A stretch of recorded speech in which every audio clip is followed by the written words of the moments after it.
Hey, got it. Hey, everybody. Hey. My mom said I had to call Let's see. I feel like because I maybe we peed should in your pool. do a show open. Maybe. I suddenly really want to watch Crank Yankers.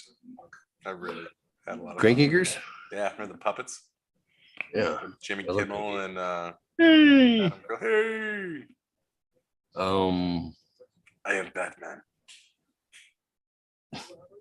I like the Jerky Boys. Jerky Boys made me laugh. Oh, I Hey, love Jerky. Hey, Sizzle Chest. Hey, Sizzle Chest. Come down there. Or Hey, it's Roy. Frank Rizzo. How about Roy D. Mercer? You remember? Did you ever catch on any of his stuff? Yeah, but it's been a long time. He was out of Oklahoma. Yeah. I'd be like, this is Roy D. Mercer. Listen, I came down to your nursery, and I needed something to make my lawn greener, and you guys sold me some herbicide. I sprayed it all over the lawn, and the lawn's dead. It's dead as a doornail. They're like, herbicide? Sir, we wouldn't recommend that you use herbicide. Are you calling me a liar? You want me to come down there and kick your ass? And I'd be like, herbicide. They're like, sir, you don't put herbicide on it. That kills things. He goes, you don't have to tell me. You look outside right now. So which one of y'all is going to be big enough? I'll come down there and I'm going to whoop your ass. Which one of you? So the guy's like, no, okay, ask for me. I've heard this one. Yeah. I love it. My name is Roy D. Mercer. Back in the old days before the Nipplegate happened with Janet Jackson. Yeah. that shut down the FCC, shut down all the fun. Like you thought Howard Stern couldn't get it done. They just kept finding him. They're like, that's fine, just keep paying the government more money. You could break all the laws. I'm now on a satellite. Now that you did it on Howard's national TV while everyone was watching, they're like, I was like, wah, wah, wah, wah. There goes classic radio. Now we're freeing the nipple all over the country. You don't get to play Make Mom Cuss or everything has actors and actresses and it's all pre-planned and bullshit. Yeah. I used to love it. Just like people call up and let's call your mom and tell her some stories until she gets upset. Oh, I love that. Make Mom Cuss. Mom, I'm pregnant. What?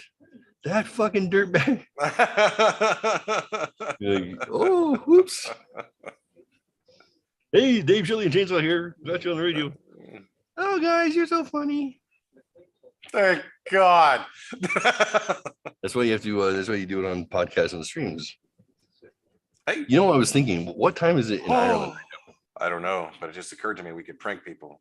We can pull up just a map and look and see what time it is. Like, where in the world is it business hours right now? I don't know, but you could FaceTime somebody and then share it on the screen, and they wouldn't know, would they? Oh, you could. I just want to get. I want to get just somebody to randomly like join our Zoom from like a foreign country. Oh, cool. Speaks English. I don't know. I can't think about how to go about it. Let's find a bar. Let's find a local bar in Hawaii because it's only 6 o'clock in Hawaii. It's like some cyber cafe. They still have those outside of Germany. Maybe. That's where Jason Bourne sends all breaking news background. What is this? Dun dun dun dun dun. That's it. Let's see the sparks. They need the sparks. Where are the sparks? World news. World news. All right, we're gonna start with that. This is all impromptu, so. Breaking in Poway, we found a small child playing frisbee with Hunter Biden's laptop. What? Welcome to the Shelf Help Show. Tonight's Shelf Help beverage is a Frosty Southern Comfort. It was in the freezer. Looted Cabernet from Santa Ynez. Or that. This is redneck wine. It's only 35% alcohol. So Santa it's Ynez. Cowboys live there. Oh, okay. It's like drinking wine. Brought to you by Hearsay Happy Hour Anytime Brewing, featuring the Mega Pint. Congratulations, Johnny. Congratulations. I don't know who's Johnny. Johnny Depp celebrating his Mega Pint from the court case. Oh, okay. I did have a very full glass of wine. I don't know if I'd call it a Mega Pint. I love it. I love it. I love it. Yeah, that guy's so cool. Is it true that you so you had a drug program, like a program at your wedding that spelled out when you were going to do certain drugs? Is that correct? Yeah, that sounds right. And who wrote that program? I did. And who provided the drugs? Oh, that'd be me. Would you say that you have a drug problem? No, got plenty of drugs. So in here it says 415 cocaine. he took out of the 100-ounce playbook 415 cocaine, chartreuse. That's solid. Chartreuse in the yeah, that's great. The Dunhill.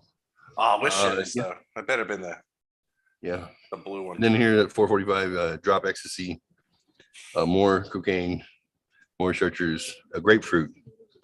A grapefruit? Yeah. A grapefruit. Infused with gin and the grapefruit. Yeah, that's right. Okay. And did your like a proper Spanish pirate? Did your fiance have any concerns with this? Oh no, she joined us. I'm just like, this guy is so brazen. He's like, "What, you want to lie?" Like, they're just looking for him to lie. They think they're pulling out an "we got you." You know, it's like, here's a photograph. What do you see on this table? It's like, I'm a heathen. I don't kick the shit out of my wife. I'm just a heathen. Yeah, he's like, she shat in my bed. Is it true that this little like tin box you have right there that would hold cocaine? It seems like a lot of cocaine. He's like, oh no, that's not a lot. No, wouldn't really use that, but I mean, I've used it before. But it's because, you don't want to be walking down the street and have a sack of cocaine open up and then leave a trail behind you. I mean, that would really be bad. So, sometimes you put it in other containers. Yeah, I got that one on Pirates. Wow. Dude. I just love it. What are you going to do? An acquaintance of mine, the boyfriend Shit of a on my girl I bed. know. But yeah, so that's what you do. He used to work security for Disney, and when he would go do like bodyguard work for Depp, when they would fill pirates over in like fucking India or wherever they were at in that area. And I'm all, wow, they're really worried about somebody coming after Johnny Depp. And I'm like, no. Well, because this guy was a martial artist and everything, right? And it's like their full-time job is to make sure Johnny Depp doesn't do cocaine. Oh yeah. Like, you gotta watch him. We need to get through filming. Yeah, then they're holding the cocaine for him. And literally, Disney had contracts. They were like, okay, we can't have him getting sober in the middle of this movie.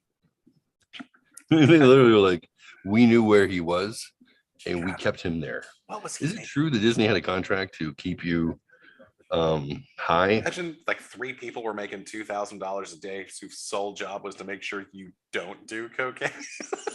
Or like you said, when he decided he got a conscience and decided he wanted to come clean and get off of everything, and they're like, no, you can't go through withdrawals now. Oh shit! They had a contract. I didn't hear that story. He had to stay on the drugs at least enough to not go into withdrawal until the end of the shoot. Jeez. So they had handlers to make Heath sure Ledger's he had lawyer just should have enough. been called. Like, here's just enough narcotics. Here's just enough coke. Like, just give him enough cocktail going. Right. We don't want him coming up with stuff because I'm like, that's pretty cool. That's a rock star lifestyle right there. Fuck yeah, it is. Sir, we're here for your cocaine, your morning coke. I don't really feel like it. Oh, it's okay. We're just gonna inject it in you. Oh, that's nice. That's pleasant. Thank you. Fucking what's the band he was in for a minute? Wasn't he with 20 Odd Foot of Grunt? Who was in that though? I was trying to remember. Was it one of the guys from Aerosmith in there with him or so? Or was it No, Alice no, 29 Cooper. Foot Grunt is Russell Crowe. Russell Crowe's band. Okay, My but bad. Johnny Depp was a guitar player in a band. Yes, he is a guitar player. Yes, Yeah. he's a musician first. He always has been. I'm starting to channel him right now. I can feel it. Oh, Oh, where's the harmonica? a musician first, always, always. No, I had to go on tour. You go on tour? He was like a super band.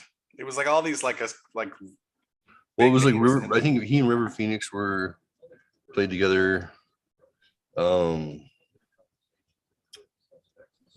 River's a pussy.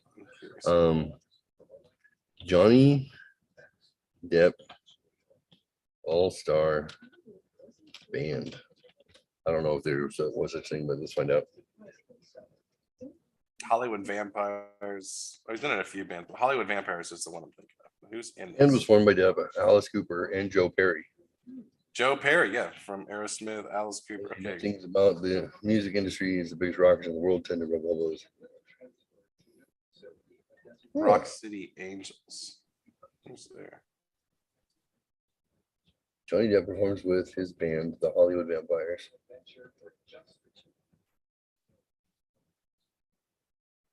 It's like all stand-ups want to be musicians, all musicians want to be stand-ups.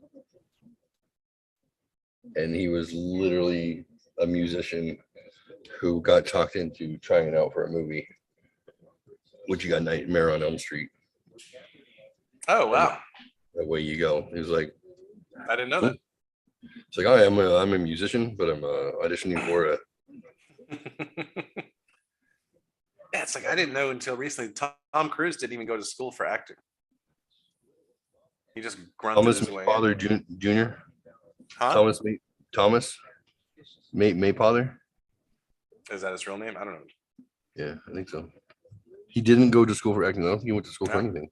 Nah, They got out of high school and did he's an like actual apps, I think. like rags to riches story.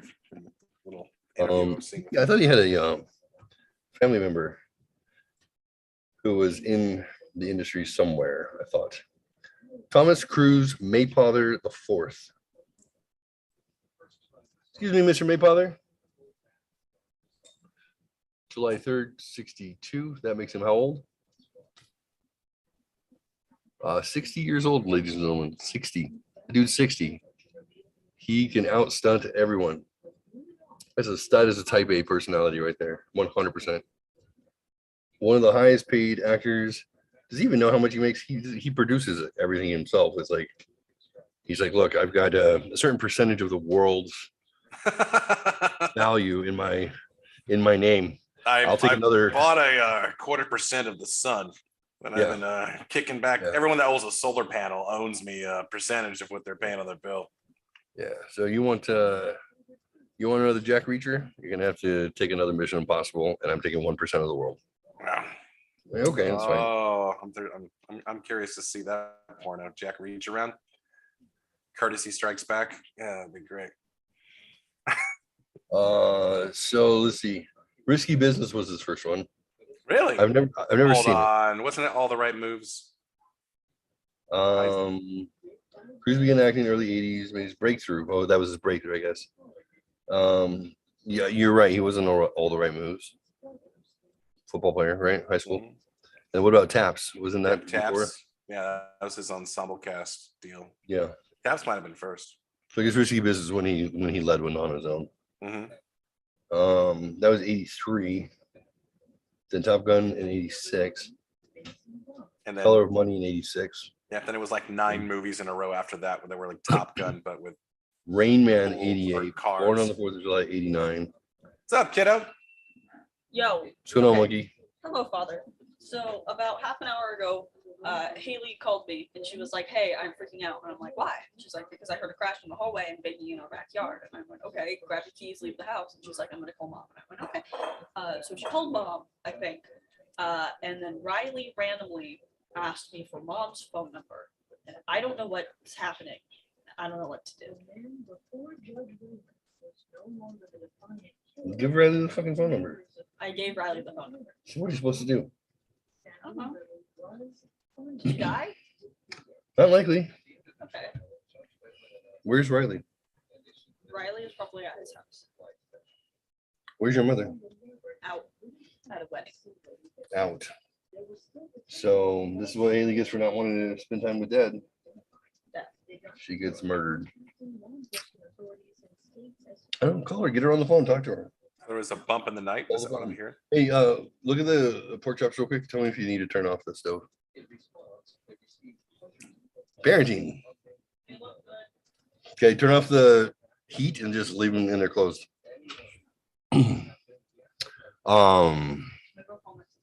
Yeah, call her. See what's up.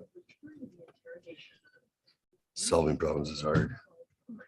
Teenage girl home alone, 7 miles away from her father. Womp, womp, womp. She hears noises. She gets scared. Call Macaulay Culkin immediately. Should have come to Dad's house. You could drive to work from here just like you can from your mom's house. That's what you get. I sent an intruder. Hey, do me a favor. Go fuck with my. Oh fuck. Go fuck with my daughter. She's Was home it? alone. Oh my god. Why can't I feel? Oh, I remember your buddy's name. John. No, that's our buddy at this point. Now, who's the other the guy that came over when we were Mr. Coop? Family Values? Coop. Oh my god, if Coop is outside the window Coop. at Haley's That house would right be now. perfect. Hey, Yeah. I was just out here hiking. You know, He just powder. Go scare the shit out of her. He would too. He totally would. Let's see. does Coop know he's famous on the podcast? I think so. Your system is 23 days out of date. Okay. I don't know. I don't think I've had this phone for 23 days, but that's Q. Let's go ahead and update it. So, shall we talk about the world? Or are we done World. talking about Thomas Mayfather? Sure. Let's talk about the world. So, I don't know if this is good or bad, but I've been listening to the Serial Killers podcast for 24 hours now. It's on Spotify on my TV. It's kind of quiet, but I can hear it. There's like a million podcast documentaries, shows that have to do with serial killers. So what's the point of this? What's this deal? What's it about? I like the format. They do a 30-minute show. It's tight.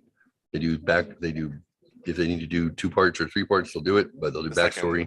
an FBI files kind of thing. It's that little psychological background and what they understand about how you become that way. And then the This is specifics. Bob and how he got into loving machetes. Good. Don't ask his mom for advice. He doesn't anymore. Okay. It's pretty damn good. You said it's a So then podcast. yeah, as I'm sitting here in the dark listening to details on some guy who strung up a chick and eviscerated her, 8 parts of her body. Are you subconsciously worried about your daughter since we just talked about her hearing a bump outside? No, not at all. Okay. No. I'm just thinking like, I wish I was like that. That sounds fun. Oh, a serial killer? Yeah. Oh. I'm not into. I have no interest in killing people and eating them and doing deviant things onto their bodies. I don't think I do. I think all of that's optional. I mean, I don't know. Can you? You hear about it like they do it the first time and they're like really sick about it, really upset, and it took them like 9 months to a year to get over it, and then they're like, let's do it again. You're like, I don't know. I said I had to testify in a trial with someone who was evaluated with the tendencies of being a serial killer. And that person ended up in that situation after years of longing to commit violence. Years of what? Longing to commit violence and then there's a pattern of behavior that leads up to their finally attempting it. And the fact that he went through with it was, thank God the person didn't actually die, but he ended up, let himself get caught, turn himself in and got help. So, which was the one thing when I had to go testify in the trial, I spent time with a psychiatrist that was working the case, who happened to be the psychiatrist that oversaw Jeffrey Dahmer and Ted Bundy. Mark Dietz? Yeah. It's funny, I couldn't remember his name, but yeah, that was him. And that's not from this, just so you know. I mean, if that sounds like it. I mean, I haven't. This has been since I think I was 20, 21 years old when I Park wasn't dude, he's testified up in Oregon. top of the pops. He's like for hire. He's really good forensic psychologist. But yeah, I think he may have written books about those two cats or whatever. But meeting him, he was kind of walking me through how serious the situation was with my buddy who had been arrested. But he did say, unlike these other killers that he had evaluated, since my buddy had not actually killed the guy, that he felt that his one sign for treatment was that he stopped himself in the middle of the violence and allowed himself to get caught. Yeah. So that being said, he compared him a lot to Bundy. So disconcerting all the same. Well, that took a turn for the serious. I was trying to make light of serial killers. And you know, you didn't get to the levity part yet. I don't I'm trying to make a parody of the fact that I don't want to murder anybody, and I think it's unfortunate. Okay. Let's see. He's Newport Beach, California. Jesus Christ! He moved to my old neighborhood.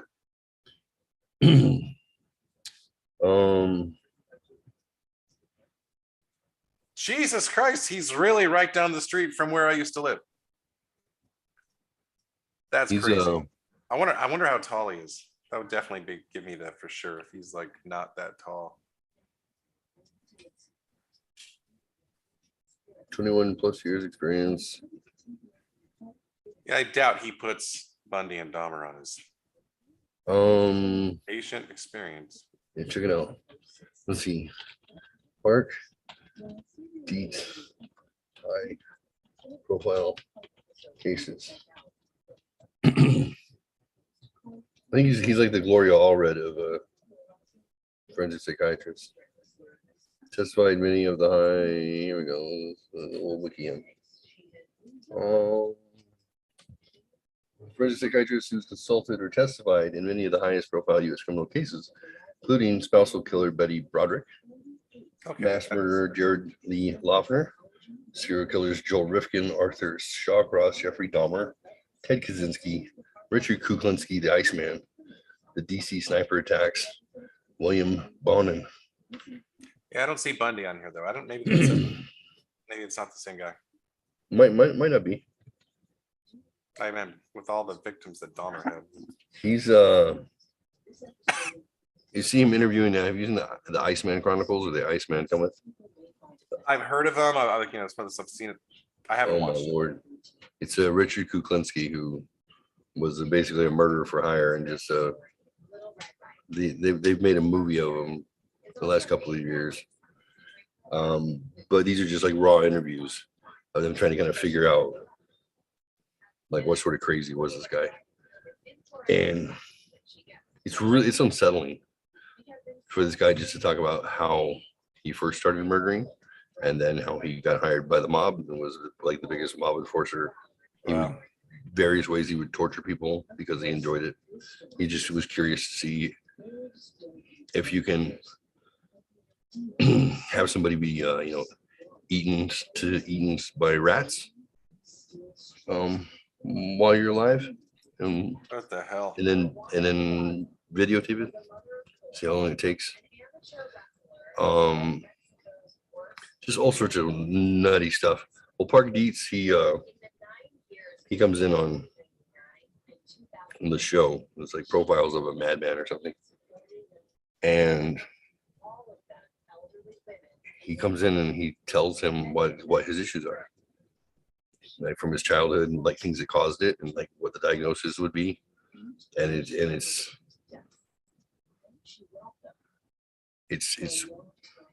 gets scary. Like that like he's in a prison. He's technically safe. Kuklinski is not going to get to him, but he has a moment where he's explaining why he has a penchant for doing horrible things, even though he's like a doting father of his daughters. And he has this moment where he gets upset because of the way that Dietz states something, and he's very calm. He's very calm and very soft-spoken about it. Like, this is this, and this is this, and this is why I say, this is what this means. And he has this moment where you see he upsets Kuklinski, and you see the evil take over on his face. And it's a visceral reaction because he's trying to be cordial. He's trying to be friendly. He's not upset. He's not this. But he's like, matter of fact, like if I get upset, if you piss me off, it's over. Like that has always been how I have worked. I will go to the ends of the earth to destroy you. I will end your life. And that's how I'm wired. So he has this moment where Dietz ticks him off and you see like the darkness. It's like, oh, run, Park, run, run. You fucking broke him. And then he kind of comes back and he kind of gets a hold of himself and he goes, Park goes, do you need a moment? And he goes, no, I'm all right. You made me mad. He goes, I saw that. He goes, you pissed me off. Yeah, you got me good. Because I saw that. He didn't apologize, didn't back away from it. And he goes, this is rare. This is rare. It's gonna be the first time that somebody's done that and they walked away. So it's a good day for everybody. And you're just like, fuck.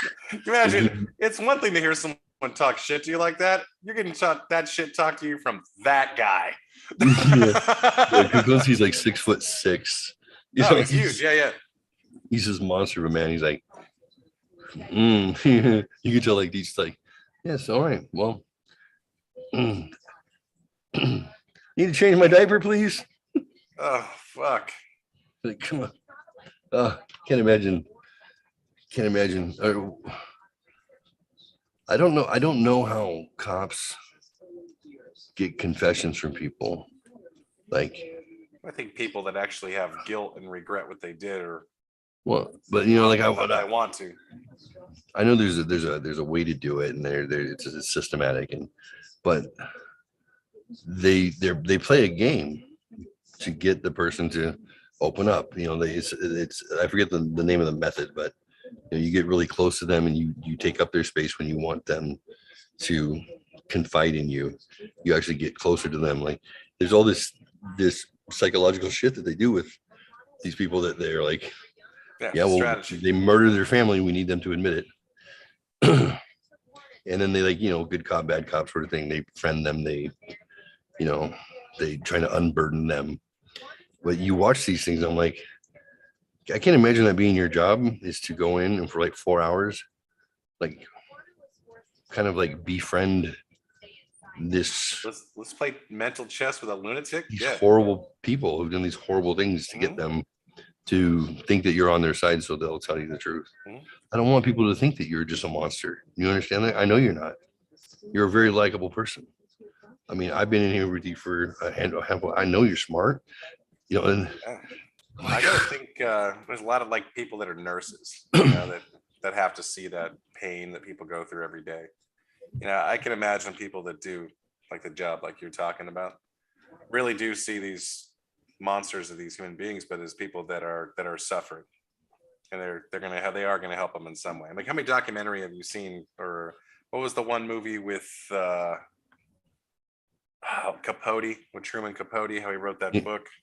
In Cold Blood. Yeah, and where these therapists or writers or whomever that's empathetic or whatever to these people. Yeah, well, and he as the author becomes. Yeah. Well, it ruined him completely. But it's just like, but they just establish these friendships and these companionships that last for sometimes decades of keeping in touch. And it's just clearly there's some kind of fuck. What is it with the human condition, though, that there are like these singular moments that you would think would solely define the person who did it, right? They say that they're not a serial killer. They say they're not, they're not a deviant in general, but they're caught up in a situation and they do the most horrific thing because whatever the case may be, you're running with the wrong person. You guys are desperate and poor. You got no money, you got no food. you wind up slaughtering a family of fucking 6. And you go like, okay, there's nothing redeemable left in this human being the moment you do something like that. You know, like you lost your mind or you didn't lose your mind and you purposely went through those motions and made this happen. You went from room to room to room and you did these horrible things. Yeah, that's just like that movie. And those guys did those things because they didn't want to be caught. They didn't have to kill everybody. They Right. could have stopped after that first accident. And Then you just go like, okay, well, what if I was in that situation? Like, put yourself in that situation. What does that feel like? What does that first horrible act open up to the rest of what, to your brain? How do the means justify the ends all of a sudden? How does a rational outcome in your brain when you've committed capital murder on an innocent person suddenly become, well, it wouldn't be any worse if I murdered the rest of the family because at least they wouldn't suffer. Or at least we're not going to get caught. Or at least we'll be able to move on. Like, imagine. And then they go like, yeah, I just fell in love with him and I married him in prison. oh, those nut jobs, Jesus! And you're like, wait, what? They should be locked up too. At least, Or like Truman Capote, like he became an advocate and he wanted them to be okay. But you have people who befriend them, and you're like, yeah, who's but the schmuck? look how long it took him to get the truth out of these guys. Then once he did, it devastated him. He was so hoping that there was going to be this troubled childhood or this period of abuse that made these guys into monsters, and it turns out it wasn't that way. They had a couple things here and there like everybody does, but in the end there was no excuse, and he wasted fucking however many years on writing this book, and it became everything his career would have ever hoped it could have been, and it destroyed his soul, his empathy for fucking demons and their desperation to hang on to him because no one else gave them a chance to not be demons. And that's why they hung on to him, and that's why they misled him, because they thought maybe if he wrote a book that lied for them, they'd get away with it. And you find out, Still desperately trying to get out. then you find out psychopath is maybe always a psychopath. It's like when you anthropomorphize animals and you put human qualities on an animal. Look, that dog. Oh my God, it bit you? Who would have thought? But look, the dog cares. Look how sweet it is. You Look, know, he's you loving bought you right now. It's a wolf. You know, it's a wolf, right? Right. And you're like, well, I mean, I know the pit bull has killed 3 people, but it's because people aren't treating them right. And you're like, I mean, look at his face. Look at that face. He just wants love. You're like, no. He needs to be dead. We need to kill your animal, and maybe you. Do you think that can you attribute human qualities to a psychopath that doesn't deserve them and cause more problems than not? Sure. I mean, we see that in all kinds of cases when criminals get let out prematurely because they faked it long enough, and then they go kill somebody right away. And it's just, and they act shocked. They're like, but they were a model prisoner. Can't believe it. Well, Did what you else? see What else they are were they gonna do? convicted for? Right. But those things. I think there's certain things where I think legitimate psychopaths are pretty rare. However, I think the more you put someone into a life circumstance where they have less and less to all of a sudden nothing to lose, I think those guys did the math probably too quickly in that Capote movie, where they're like, nothing to lose, take out the family. Clearly wasn't the case, but they jumped in the deep end of the pool. But you lock somebody up and put them on death row, perhaps they'll say fucking anything, just to better their situation, even if it's staying in prison for a little longer versus getting the needle. So, I mean, but Capote's still a good example. How long it took for him to get the truth out of those guys. Yeah. And then him being a decent human being is why it broke him. I mean, Psychopathy is. Yeah. Approximately 70% of the population is estimated to have no psychopathic traits whatsoever. The remaining 30% have low, medium, or high levels of psychopathy. And then out One of in that 100 30, what's the breakdown of learned behavior versus inherent? How the verbiage represents that? it says it's a common disorder. It's twice as common as schizophrenia, anorexia, bipolar. It is equally common as bulimia, panic disorder, and autism. The only mental disorders significantly more common than psychopathy are substance abuse or dependence, depression, post-traumatic stress. There's a It fair is a amount of spectrum people would disorder. have all of those. But I mean, besides, what if people that are not CEOs? How much smaller does the number get? Yeah, that's a 1%. It's a 1% club. It really is. Oh, that okay. And then if you were to take people that got convicted during the Me Too movement, look at it! Look at it! It is a spectrum disorder. You're like, listen, I'm on the psychopathy spectrum, okay? I'm psychopath divergent. No? Are you neurotypical? All right, I'm on the Neurodivergent? spectrum. I can't quite pay attention for too long right now. I'm busy curb stomping this guy. Shit. I guess I acknowledged I knew what I was You have a doing. sign I around your just neck? spoke about it out loud. You walk around handing out psychopathy cards, and hopefully somebody give you $5. Why Hi, does I am your a picture psychopath. wheel of the spectrum? Why isn't it rainbows? Why is it all different shades of gray? How's the meat? I can try to get. Did you get the giant one on the bottom? Oh no, okay. Cool. Right on. Enjoy. There's no medical screening test for psychopathy. It cannot be assessed using a brain scan, blood test, genetic, or other medical test. That's correct. It can be done with a psychopath test, though. Yeah, but a psychopath would lie on a self-analysis test. Every now and then, Why do you think they look for the classic B-type personalities when you do your behavioral screening for all those corporate jobs? Increased ratio of psychopaths in the A-type personality. God, they're efficient. Turnover is rampant. Is it the love of my life? She'll just send me a text. Am I a psychopath? I said, sweetheart, if you were, you wouldn't ask me that question. Not with her friends. I sent her a video I found yesterday. You know how when we see these pictures of her friends, they're all going out and dancing and stuff. Yeah. I found this. I was on a death scroll of TikTok reels on Instagram, and it was like clearly it was a bunch of girls that were out like at some saloon bar where they have the bull like in the middle of the room or whatever.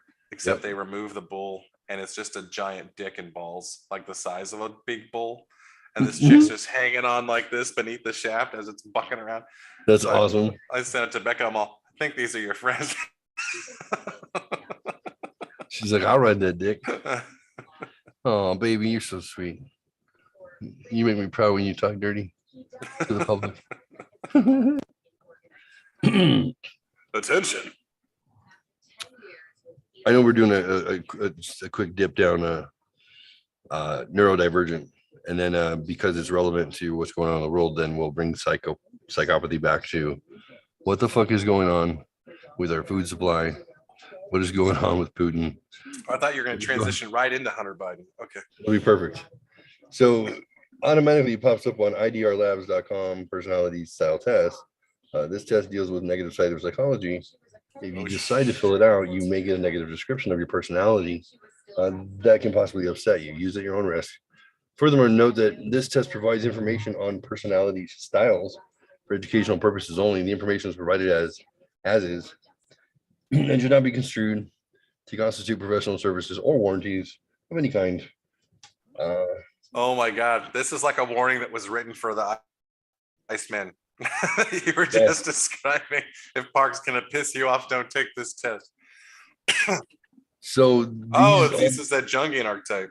Okay, cool. Yes, all these tests are all the tests here. They are based on science. They are reproducible. There's some goof tests that they have on here.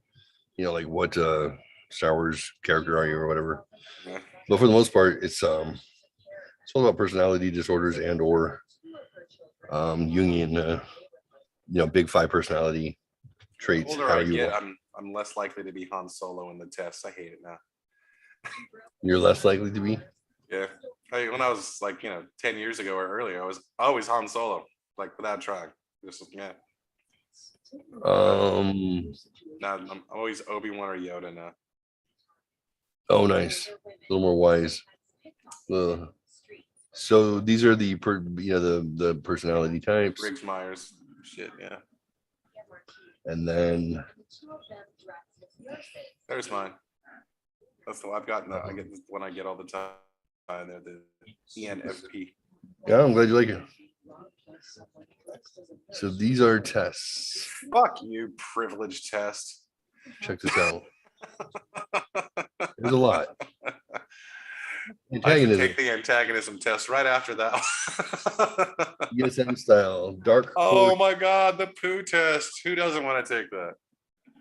Well, the poo test, they break up those four main characters, I think, Mhm. into The like Taoist archetypes, psychopathy. right? It's not like Jungian types, it's like disorders. Oh, okay. Okay. Okay, yes. There's a really, on an interesting and sincere level, there's a really cool book called The Tao of Poo. Yes, I know. And you know what I'm talking about? Yeah, I love that. That's a good book. So I feel this like one we've is talked about that before now. professors, Dr. Sarah Shea, MD, Kevin Gordon, MD, and associates studied the characters of Winnie the Pooh and concluded that each of them could be linked to a definite psychiatric diagnosis. Which Winnie the Pooh character do you resemble? For each of the following statements, indicate how well it applies to you below. They're not wrong.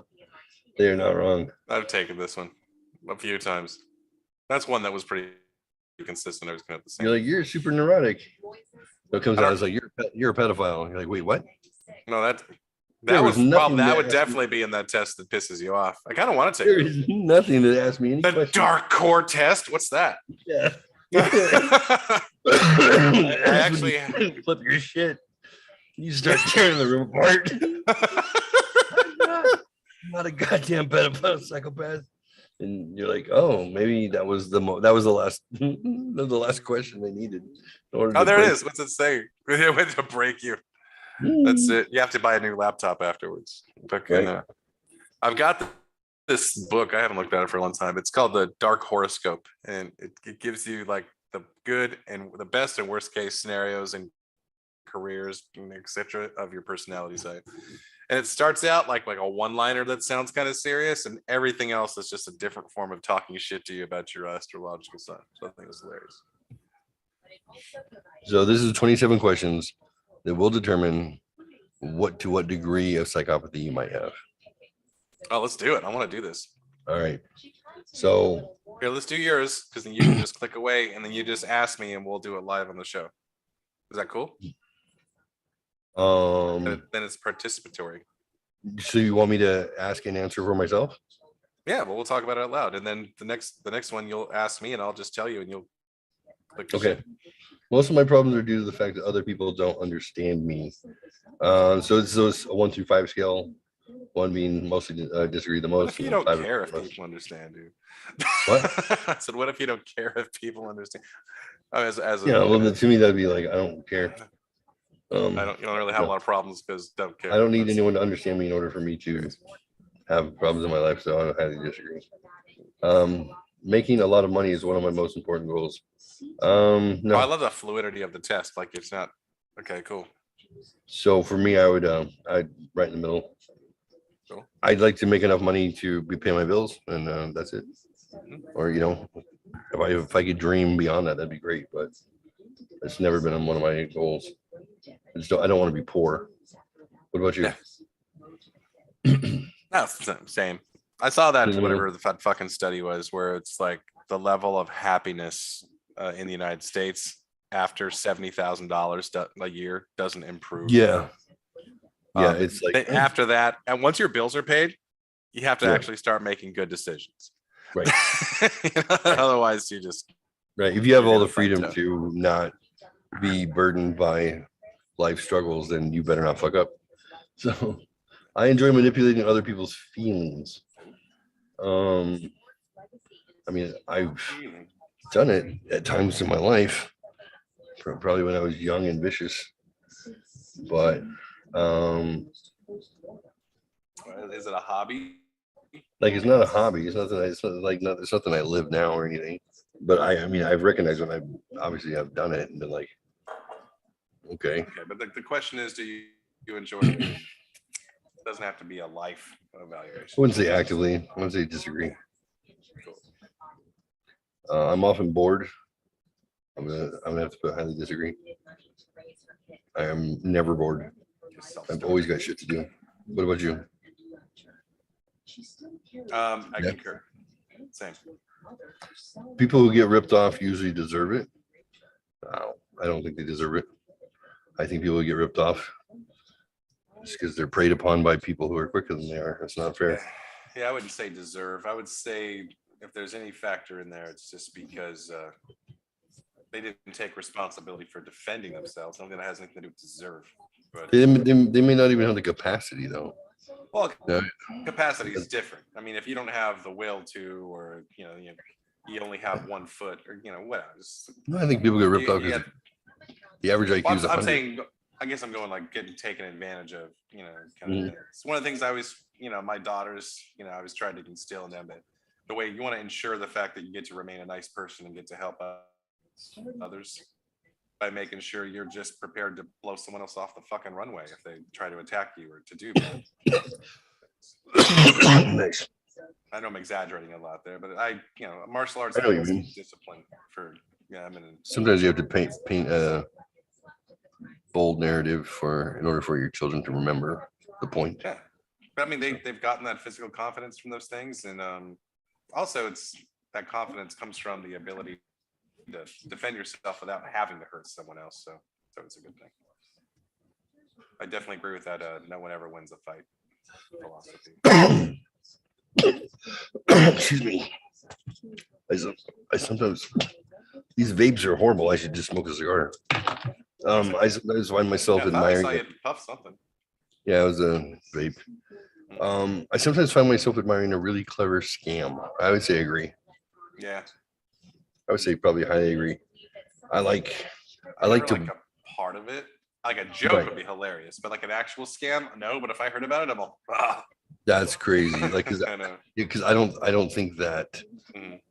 deeply, or I don't think that thoroughly into trying to manipulate an outcome. So when I can hear about it, read about it, or even if it's just portrayed in a movie, Yeah. I'm like, Catch me if you can. Yeah, that's good. I'm like, yeah, that's pretty dope.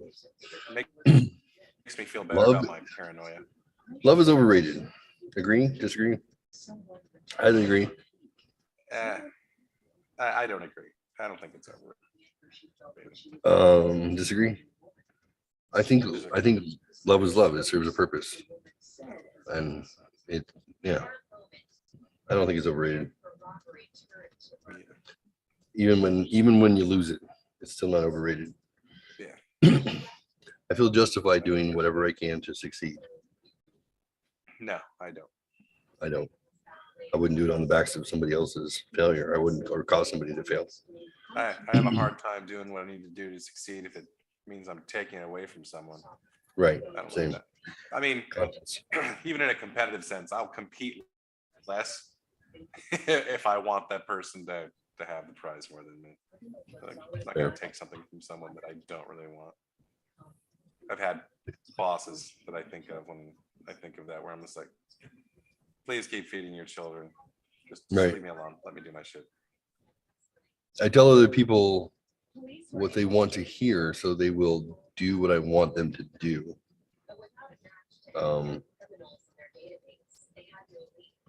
No, it sounds too manipulative. I have, well, Wait, I feel like tell- I do this a lot, but not like I'm making up things, but like, for But- example, when I want people to not be defensive. Yeah. And to move past maybe a mistake they made. Think of like employees like this. So I won't overly criticize them, or I'll empathize versus berating someone. Maybe I think I might be in the middle on that. I think you're being a tactful leader. And before I did programming, development stuff. I led people. I'm a natural. I'm good at it. But I could find the right thing for that person in order to get them to do what I needed them to do. But it was not a manipulation. It was finding their language and then speaking their language to them so then they can get over whatever issues that they were putting in front of them. Because I'm like, let's eliminate the variables. You know, we need XYZ to happen. You want XYZ to happen. You're getting in your own way. So let me give you a perspective that you can see how to get out of your own way. But to me, that's just called leadership. Yeah, I agree. You know? It also, I think, helps build trust when you're in a leadership position, when they know that your ego isn't attached to having to pronounce in a pronounced way, be right, or tell them that they're wrong. Like, Right. This employee misbehaved today and I'm going to show them, Right. Yeah, people like that hate are that shit. garbage. Yeah. Yeah, Or they're like, immature. don't tell people to take out the trash just because you can. Oh God, that shit. If you don't have anything When to you- do yeah, or you run out of things to say, then why don't you find a way to enrich the people around you instead of being a dictator? for sure. Hey, we need some dishes done. Get over there and you. That's not my job. I don't give a fuck. You're gonna question me? Like, ugh, tyrants. Yeah. Cheating. People that behave like that, I would go, you know what? I'm sure we can find a very affordable thick mat that I can bounce over and over again. Cheating isn't justified because it's unfair to others. I can. Cheating isn't justified because it's unfair to others. I mean, I guess it's a logical statement. It's kind of unfair to everybody. It's unfair to yourself too. Is it cheating if just because you figured out the angle? Or is it only cheating if you were No, told not to that's- use that angle? That's strategy. Right? Cheating is cheating. I mean, it's like, we'll assume this is like a spelling test. It's to me like cheating. You write the answers on your forearm while you're taking a test. That's a little different. That's cheating, right? Yeah. Yeah, you have to like cheating is equal to theft. If you're gonna steal from somebody, then we have an issue. If it's because you were more creative than the other person, then that's good for you. We want people to think like that. Yeah, be competitive. I mean, cream should still rise to the top. That's not cheating. All right, so we'll see here. I quickly lose interest in the tasks I start. Agree? Disagree? Highly disagree. Highly disagree? Yeah. I mean, for I'm me, probably disagree a little bit. I will lose interest. I wish I would. I think my issue is that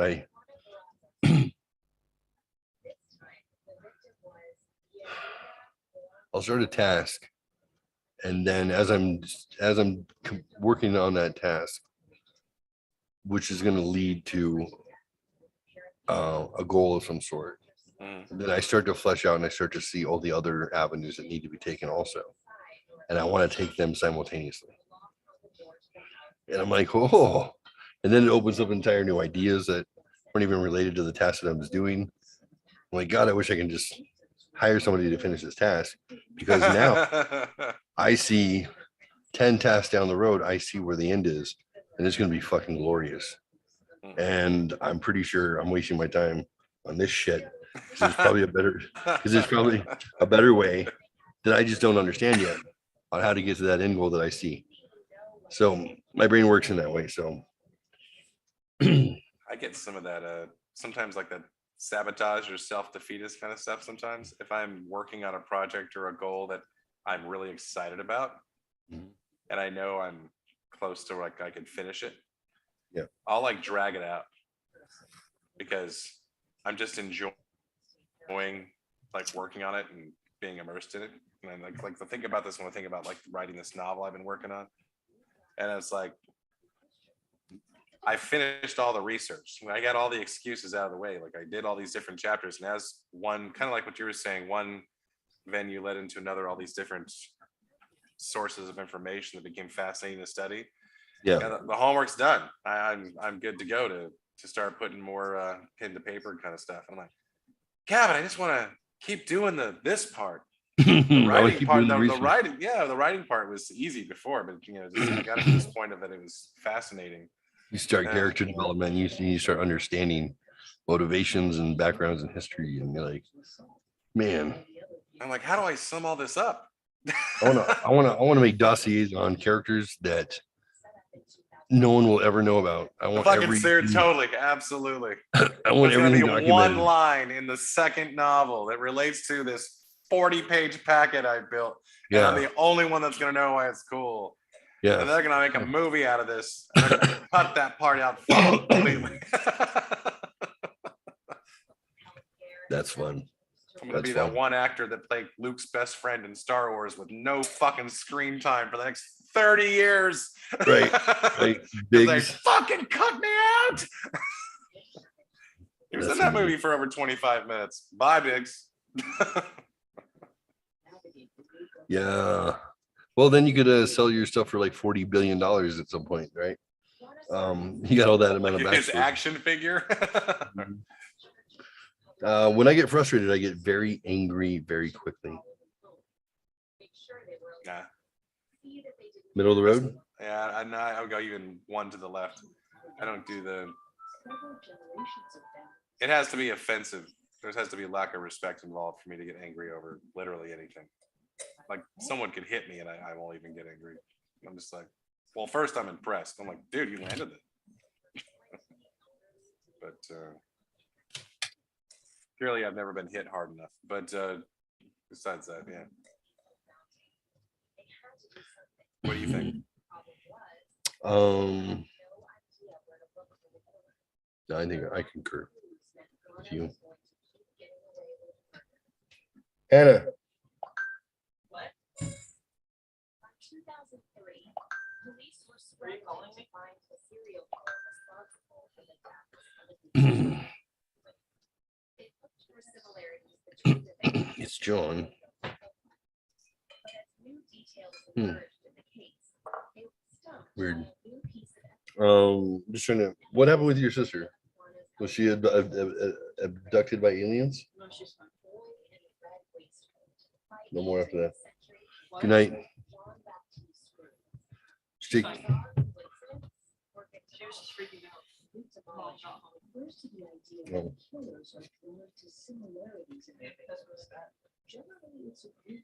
All right. Thanks for following up. No one's dead.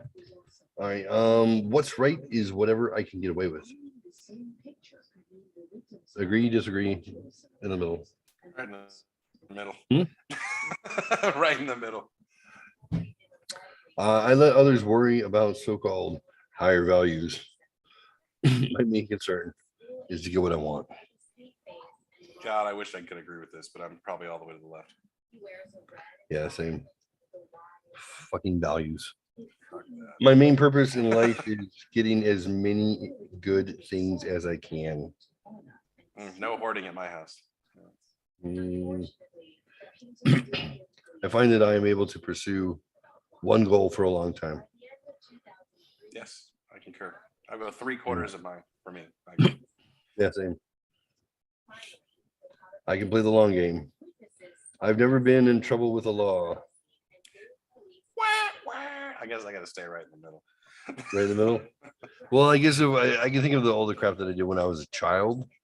You know, I've been in back of cop cars and yeah. Hey, I don't have a felony. but none of it was yeah. It was all misdemeanor shit.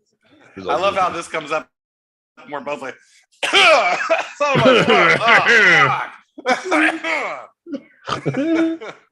my wrist hurt. No, I mean I'm fine. It was just a ticket.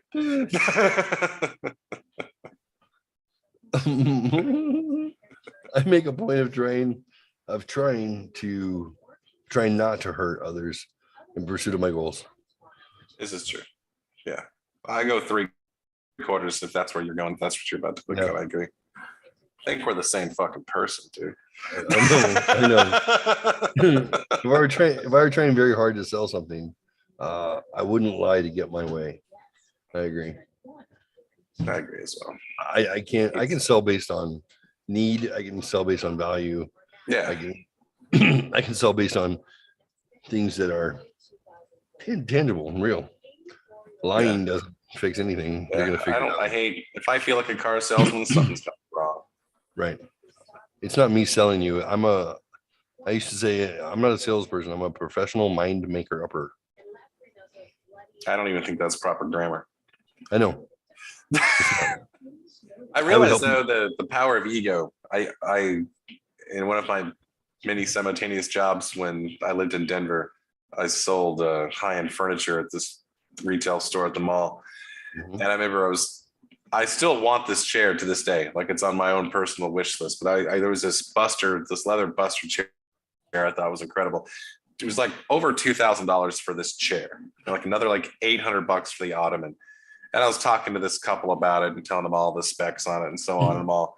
But really, I said, when I stopped them and said, because they paused when I told them the price, and when I went, hey, I just, not to be like that guy, I'm all, if this isn't your budget, I don't want to press you. I want this to be a thing. And they're like, no, we got this. And I'm just like, they were almost like they wanted to make sure that I felt they could afford it. And that's why I could clearly see they couldn't afford it. Right. And they went home and they took out a loan and they came back and bought this fucking chair. I actually had like 3 different approaches where I showed them all, yo, no, don't go into debt. This is just a fucking chair, man. Right. And I'm like, all right. But Thanks you're for like, your hey, money. that chair satisfies something in them, even for a little while. In my heart, at least I know it's a badass chair because to this day I still fucking want it. And that was 20 years Right. ago. And it turns out the manufacturer is like a block from my apartment where I live now, which is weird because that's many states away. We're not used to sell that shit. But weird how people make their choices. Question 20. I feel bad when my words or actions cause someone else emotional pain. I don't know. I'm in the middle. If I'm honest with someone and it hurts them, like I think I'd rather be honest. If it's truthful, I'm okay with it. I'm a Sagittarius. I can't help it. Yeah. I mean, I'm not gonna throw fucking F-bombs at someone or tell them they're a piece of shit or something like. I just like I don't want to do that. Not all truths need to be told, right? So well, yeah, but even if you are a piece of shit, you'll probably grow out of it. I mean, it's not like forever. I mean, right. Most people, not the serial killers we were discussing earlier, but I mean, it's just But I've been in a lot of shouting matches with people, other than an ex-spouse. How do you qualify a lot? So I've got one ex-spouse, my mother, and my sister. I think that's 100% of all my ever shouting matches. So I would say, like, you get into a shouting match with a stranger. Oh no, I've never done that. Yeah, to me that's that's psychopathic. Yeah. Like, why would you invest that amount of emotion into something that just happened? Yeah. Like that makes no sense to me. I've been shouted at by strangers before to the point where I automatically assumed they were joking, because nothing had happened. And then it did take me a second to go, this person's in my backyard right now. Like the shit's about to go down. I don't even know what the fuck's going on. And in situations like that, I've made it worse. I think it was maybe once or twice ever, but I laughed each time, which did not help the situation.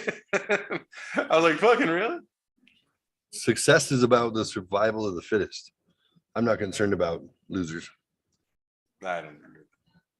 I'm staying in the middle. Personally. I concur. I would definitely not go all the way to the left because I've spent too much time trying to drag people across the finish line. You do have to participate for your own stuff as well. Before I do anything, I carefully consider the possible consequences. I would say mostly agree. Not mostly as well. There's still going to be some impulse that I'm going to go with some impulse. Yeah, I agree. And I'm answering this from my present day. Right. Yeah. We don't want to know if you were. We're being 33. We were all psychopaths when we were 25. Our brains Oh, aren't even dude, fucking I formed was yet. definitely more grounded in my 20s. You were more grounded? Yeah, I was fucking married with taking care of my mom with 3 little Oh, kids yeah. at home, man. There wasn't a lot of Yeah. room in my day to go, we're not gonna be grounded. My Right. my off the rails was screaming at Tina for like bouncing a check or you know, going to sleep too early, and I didn't get to see her for the 3 minutes I had available today. But that was my high octane moment. Right. I just want to be loved, and I want everything to be okay. Guess I'll go to a fucking Blockbuster again, you know. But yeah, pretty low grade. I would be upset if my success came at someone else's expense.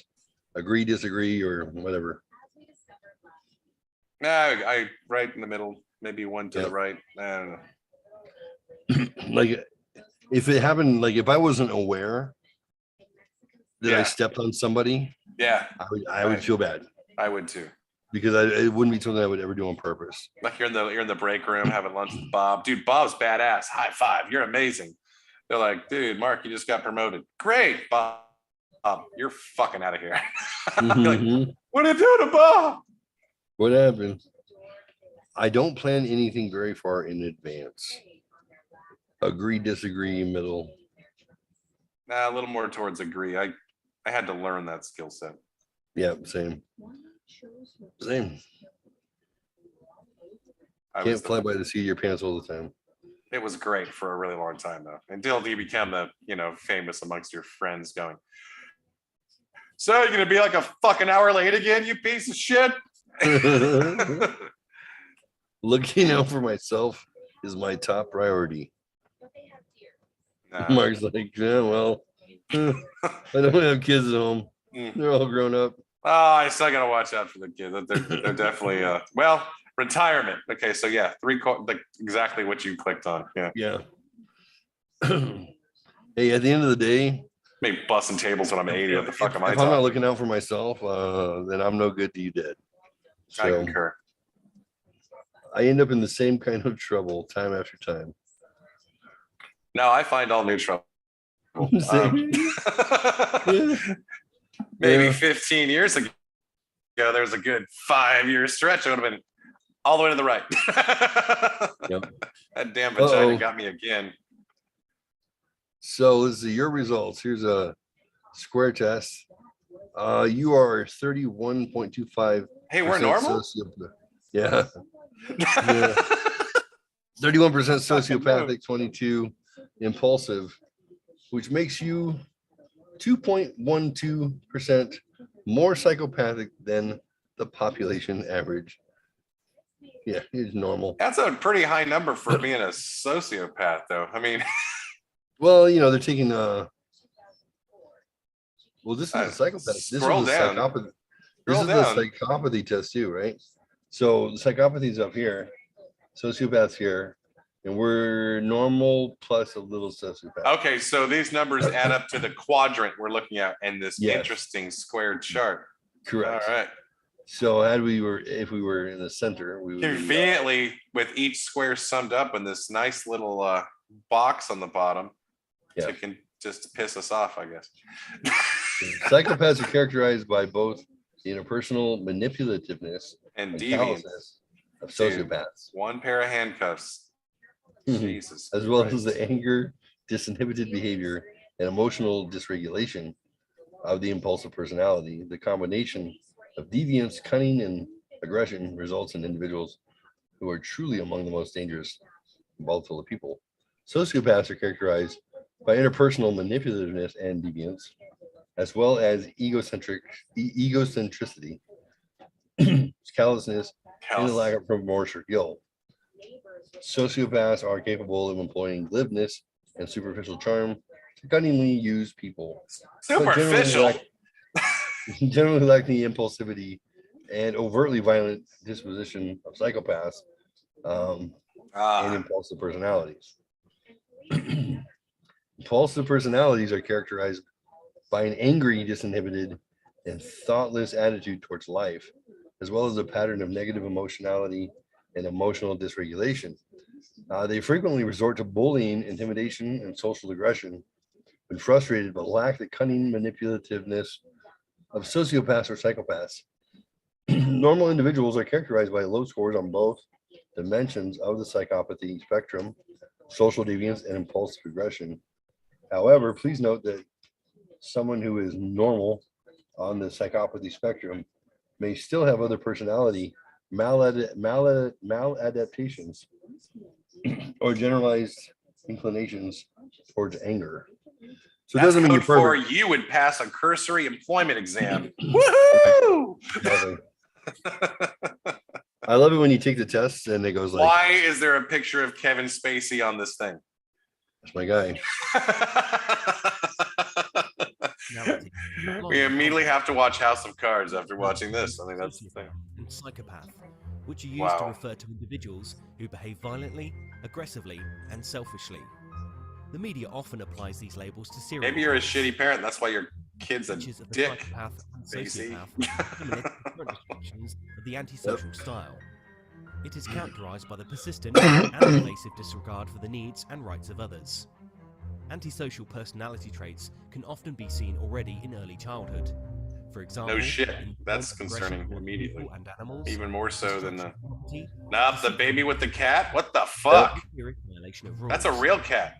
Yeah. Childhood, antisocial personalities All usually these pictures were shared with you by the city of Santee. others, and they tend to be Yeah. different to how their behavior affects other people. Let's put a smile on it. The antisocial That was fucked up. behaviors that can be observed, rather than thoughts or feelings that the therapist Young Michael before he played hockey. behaviors such as being indifferent to the interests of others, failure to obey the law, Senator. or fraud, I love the outfit. Her dress. I don't remember the line. and manipulative, and rely or charm others to obtain money, power, Eyes Wide sex. Shut was such a Nine. great movie. People Yeah. with antisocial personality, and antisocial personalities can typically Oh, tolerate now the picture makes more sense. Many antisocials can be devious and charming, and good at manipulating others. The antisocial temperament is at root impulsive. Antisocial personality their true intentions for so long before they have to discharge their pent-up frustration or chase a new gratification such as sex, alcohol, gambling, fraud, and so on. Many antisocials have I trouble. hate that he had to get all rapey. He was really good in that show. First glance appear successful. Oh, yeah. Will typically Oh, follow Bateman. a lot of Yes, antisocial Bateman. held in quick succession. The antisocial temperament is irritable and aggressive. Many engage in physical fights and may end up in prison. However, if the antisocial is a high IQ individual, one will typically see these same tendencies unfold in the domain of interpersonal manipulation instead. The antisocial is still irritable and aggressive, but they use these dark sensations as a catalyst to manipulate and defraud others, rather than fight them with their fists. Some antisocials also display a marked disregard for their own safety, Nope. along with that of What's that others. show? They engage in drug abuse, unsafe sex, or reckless driving. Despite the harm they cause, most antisocials do not feel remorse or guilt. In fact, many are constitutionally incapable of such emotions. Whole They story. may Cool story, bro. horrible, and adjust the demeanor to give the impression that they regret what they have done, but inwardly, they almost never do. Not. Antisocial individuals are cynical, callous, arrogant, and cocky. Some antisocials are also extremely intelligent and charming.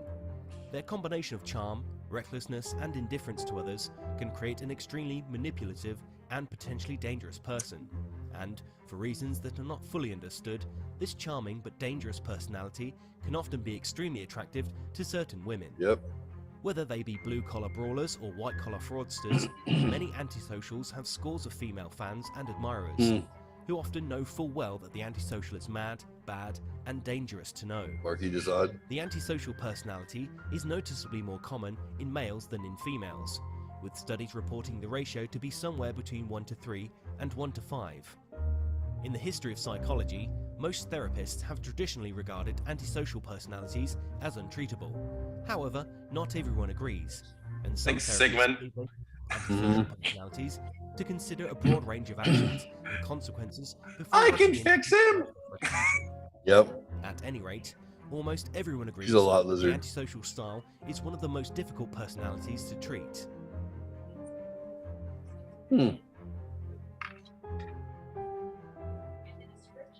Well, shit.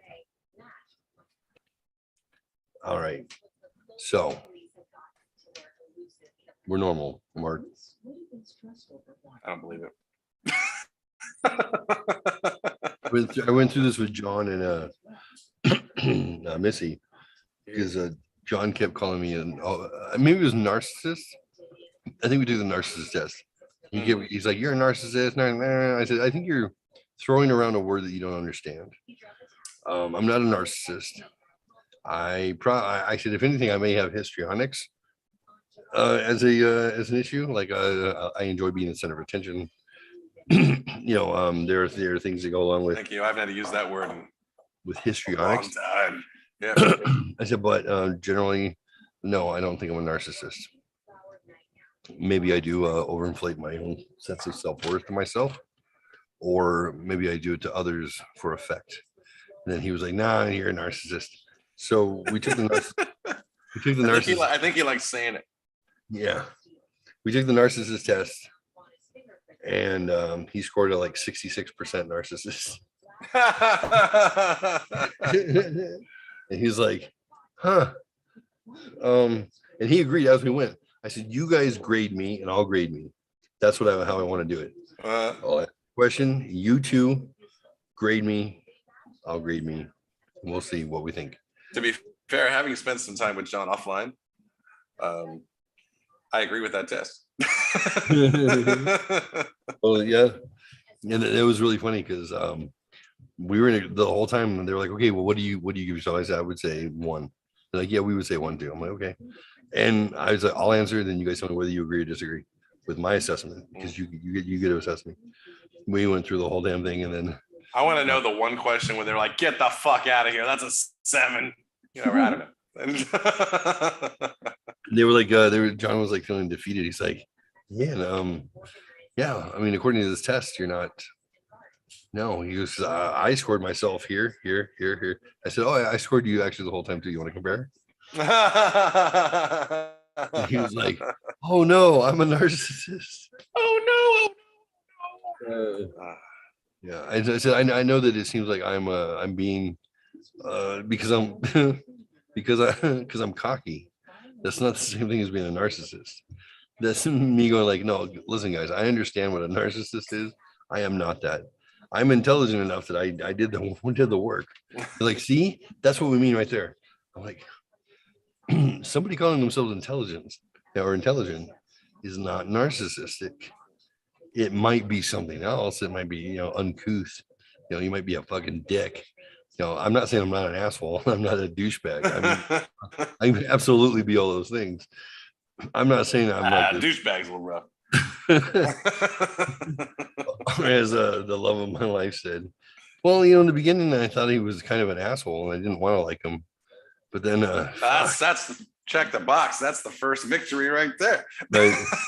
Right. And then she's like, then I just found out he was a total piece of shit. Total what?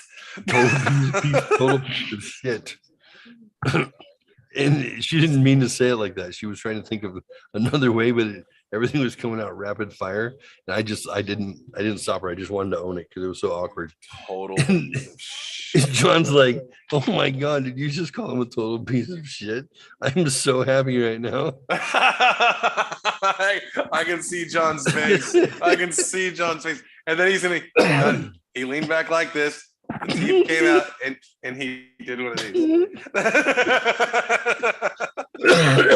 So she's horrified. I can see her like looking at me like on the screen. He did one of these. He has to come down to the table like he's praying a little bit, like, "Oh my God, I can't fucking do this." She's trying to get my attention. Like, "I'm sorry, that's not what I meant." I was like, No, it's good. Just go with your instinct. Total piece of shit is fine. Total piece of shit. She's like, no, it's okay, fine. John's like, "Oh my God, I'm so happy right now." He goes, "At the same time, though, I feel so bad. I can't believe you just called your man a total piece of shit in front of everybody." And I was just like, "Oh, this is so awkward. It's so good." Oh, So even after You're just gonna have to use that guilt to fuck her someplace uncomfortable. the back of a Volkswagen. We nailed it. Oh, Affleck, you genius. So she was like, afterwards, she goes, "Hey, I'm sorry." I'm like, "No, don't apologize. Look, You're still laughing about it. Who the fuck needs to apologize? You're I'm like, barely talk right now. the fun part of the show is unscripted, and we don't know exactly what's going to happen next. And that's a perfect example of a fucking train wreck. That I'm not upset about it. I said, I'm assuming you don't think I'm a total piece of shit, because that now is Cacophony of fucking apologies pretty much covered that already. that's reflecting on you. Like, so you're into that? You like guys who are Oh my god, that's one of those. That kind of says more about you.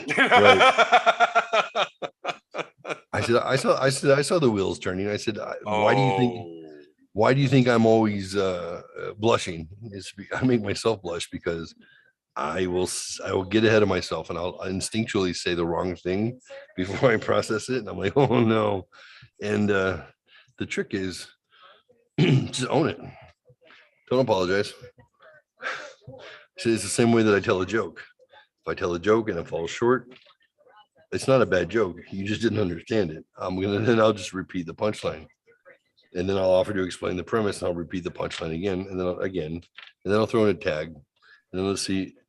And you're just going to grow tired or uncomfortable with me. Like, wow, that's a serious commitment you've got there to seeing that thing through. At some point, the 9th time I tell you the fucking joke, you're going to laugh because you just want me to go away. Fucking make it stop, yeah. And then that's fine because you know what? I got to laugh. That's when you start explaining one sympathy chuckle could have left you with so much more free time. What the fuck are you going to the mall at midnight? Round one, it's the arcade. I guess it's open like Yeah. Like a game release party. A half hour? 20 minutes? Yeah. Yeah. I think Mark has to go to bed at some point. Yeah, I gotta work in the morning. So I saw an interview with Jordan Peterson and the British guy. Who's the British guy? Ryan Rose. Piers Morgan. Oh, fuck that guy. Well, so this is amazing. He's so annoying. He is. He's very progressive. He's very apologetic. I don't care about his point of view. Just him personally. He's fucking annoying. So Piers Morgan does this long interview, and he's Have you heard of Executive Order 1.67? I'm gonna cue it up. So to completely upend the Skip. psychology, Dr. Jordan. Here we go. So he's doing like a tease. He's like, "Hey, I did this this detailed like long interview with Jordan Peterson. I'm gonna show you guys a little tease of it." And in the tease, I mean, I don't know what else he needs to show. Jordan fed some truth to Piers, the tree hugging fucking wacko, that he was just literally stunned. He could not react or respond because it was just pure logic. And to me, this is one of the more telling things that I've seen. Aside from people yelling, "The sky is falling, the sky is falling." This was better than that, and probably a little more frightening. Jordan Peterson is one of the world's most fascinating and controversial intellectuals. His books sell by the boatload. His talks pack theatres across the globe. Millions watch him online. When he speaks, people listen. I interviewed him earlier today at length, and we'll air most of that conversation next week. But on the day that Putin threatened nuclear war on the West, I had to ask Jordan Peterson for his analysis on the war in Ukraine. His response was as grave as it was startling.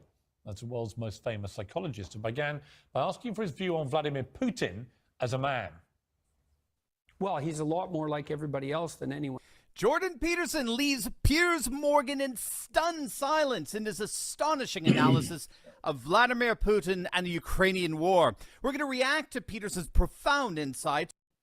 This guy's really annoying, so I'm gonna try and skip him. The guy who's yelling. So we're going Heard. to see precisely what's really happening with Ukraine, and make sure to stick with me at the very end of this video when we'll find out how Peterson expects all of this to end. You're not going to want to miss this. Greetings, everyone. It's me, Dr. Steve, your Patriot Professor, here to help you to think better so you can feel Scuba better. Steve. Right, gang, let's dive right in here. Well, he's a lot more like everybody else than anyone thinks. You know, the notion that he's Hitler or Stalin, that's just foolish. I don't see any evidence for that at all. I mean, first of all, Hitler and Stalin were very singular types, and there's a bit of Hitler and Stalin in everyone. So, you know, there's some truth in that. Maybe there's more in the typical Russian A leader bit of than Hitler in normal. everyone? Really? There's more than a bit. Really? Look at that serious. Absolutely. Yeah, well, why would have Nazism spread the way it did? You know, people think, well, that's all top down. It's not top down. There's a part of people that are all these people who informed on Kate Burblesing. Well, didn't Goebbels say that the way to get vast numbers of people to go along with what you want to do is to terrify them? Yeah, well, that you could do hold that. a grip of terror over them. Oh, yeah, but And then, in a way, that's what Putin's now doing with the Russian people, where he's going back now into a position of they're all trying to get us, they want to attack us, they want to take us over. He's terrifying his people to rally support for what at the moment is a conflict he has started, which is not going the way he assumed. Well, the most, what would you say, the wisest commentators on totalitarian states, like Solzhenitsyn, and many psychological commentators, Jung was a good example of that, made a very straightforward case that you can't have a totalitarian state unless every single person is willing to lie about everything all the time. And you can think about that as top down because the leaders lie too, and they also enforce punishments if you don't lie. But then you can also think about it, the totalitarian spirit is replicated at every level of the society. And so in a truly totalitarian state, husbands lie to their wives and parents lie to their children. And the totalitarian state is actually the grip of the lie. And so, and people will certainly go along with that. I mean we're seeing that emerge here with cancel culture. It's like lie or else. All right, that was fascinating. First, note Peterson's assessment about Putin. How different it is from anything you hear on CNN or even Fox for that matter. For Peterson, Putin is a lot more like anyone else than any of these media types think. He's not a Hitler. He's not Stalin. So right there, all these... We're going to find out this winter. Well, I know what I would do in his shoes. I'd wait till the first cold snap and shut off the taps. Right. Well, because of course he's going to do that. He's got the control over the energy. Of course he's going to do that. He's already warned the West with his insistence that maintenance problems were necessary and the pipelines had to be shut down. Do you think he will use a nuclear weapon?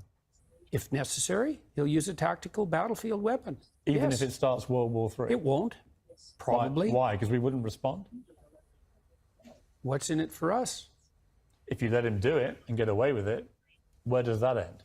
Then you are into a Hitler analogy. Look, there's a lot. You can get yourself in a situation, no problem, where there's no good outcome. We're trying to do that right now on every front we can possibly imagine. We can easily get ourselves in a situation where it's hell this way and hell that way. That's highly probable. Well, should the Ukrainians give the Russians anything? When I was over there recently interviewing President Zelensky, what I was struck by was everybody I met in Kyiv, the capital city, were utterly resolute. Don't give them an inch of our land. Yeah, well, I can't speak to that because I don't know what the preconditions for peace might be. But I do know that naive notions that the Russians are going to lose somehow, or that we're going to win, I just don't understand. I don't understand that. Well, what do you mean we're going to win? What are we going to win here exactly? All right, so you'll notice as I...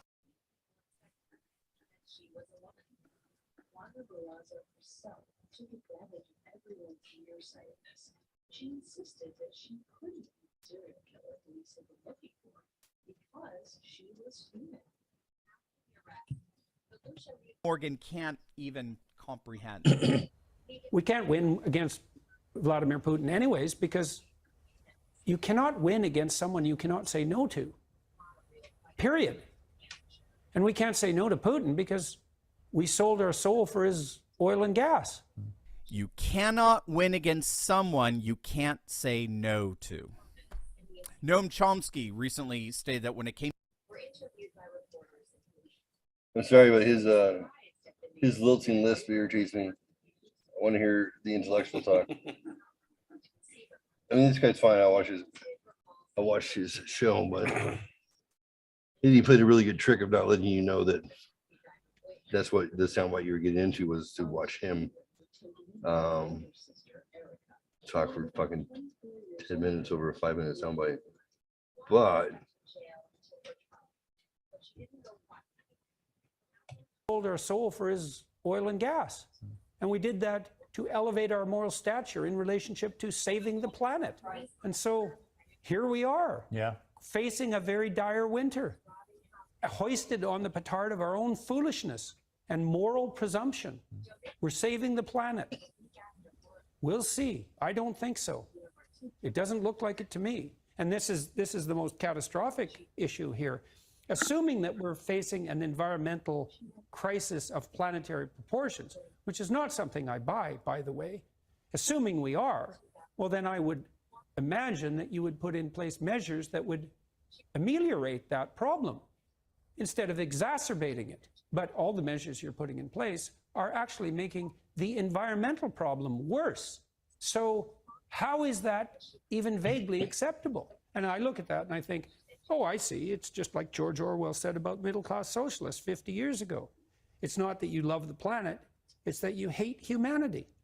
So, well, have at her, boys and girls, and we'll see what happens this winter. And it's very terrifying to me. It is. I especially hear it, because your energy prices have gone way out of control, and that's going to hurt a lot of poor people, and certainly around the world as well. The World Bank already estimated that we've put 350 million people into what they call food insecurity. 350 million. That's 3 times as many as the communists managed to kill. Maybe we can manage that in a winter. But the planet has too many people on it anyway, so, that's just poor people. Do you own?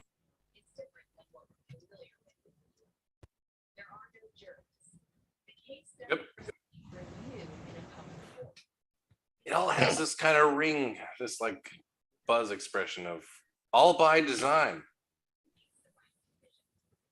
You don't get to a place like this in the world on accident. Nope. With so many opportunities to turn left instead of right, with 10 million people going, I don't know if I do that. It's just, yeah.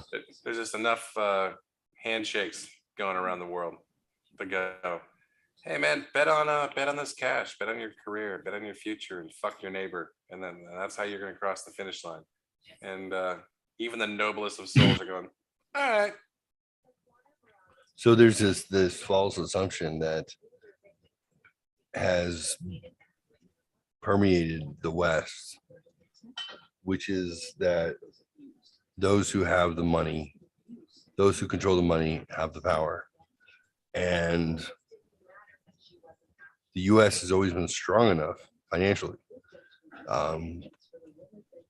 controlling the puppet strings of the rest of the countries, that we know that when push comes to shove and things start to go really bad, we've always had the power to go hit the brakes, be like, okay, now you must do what we say.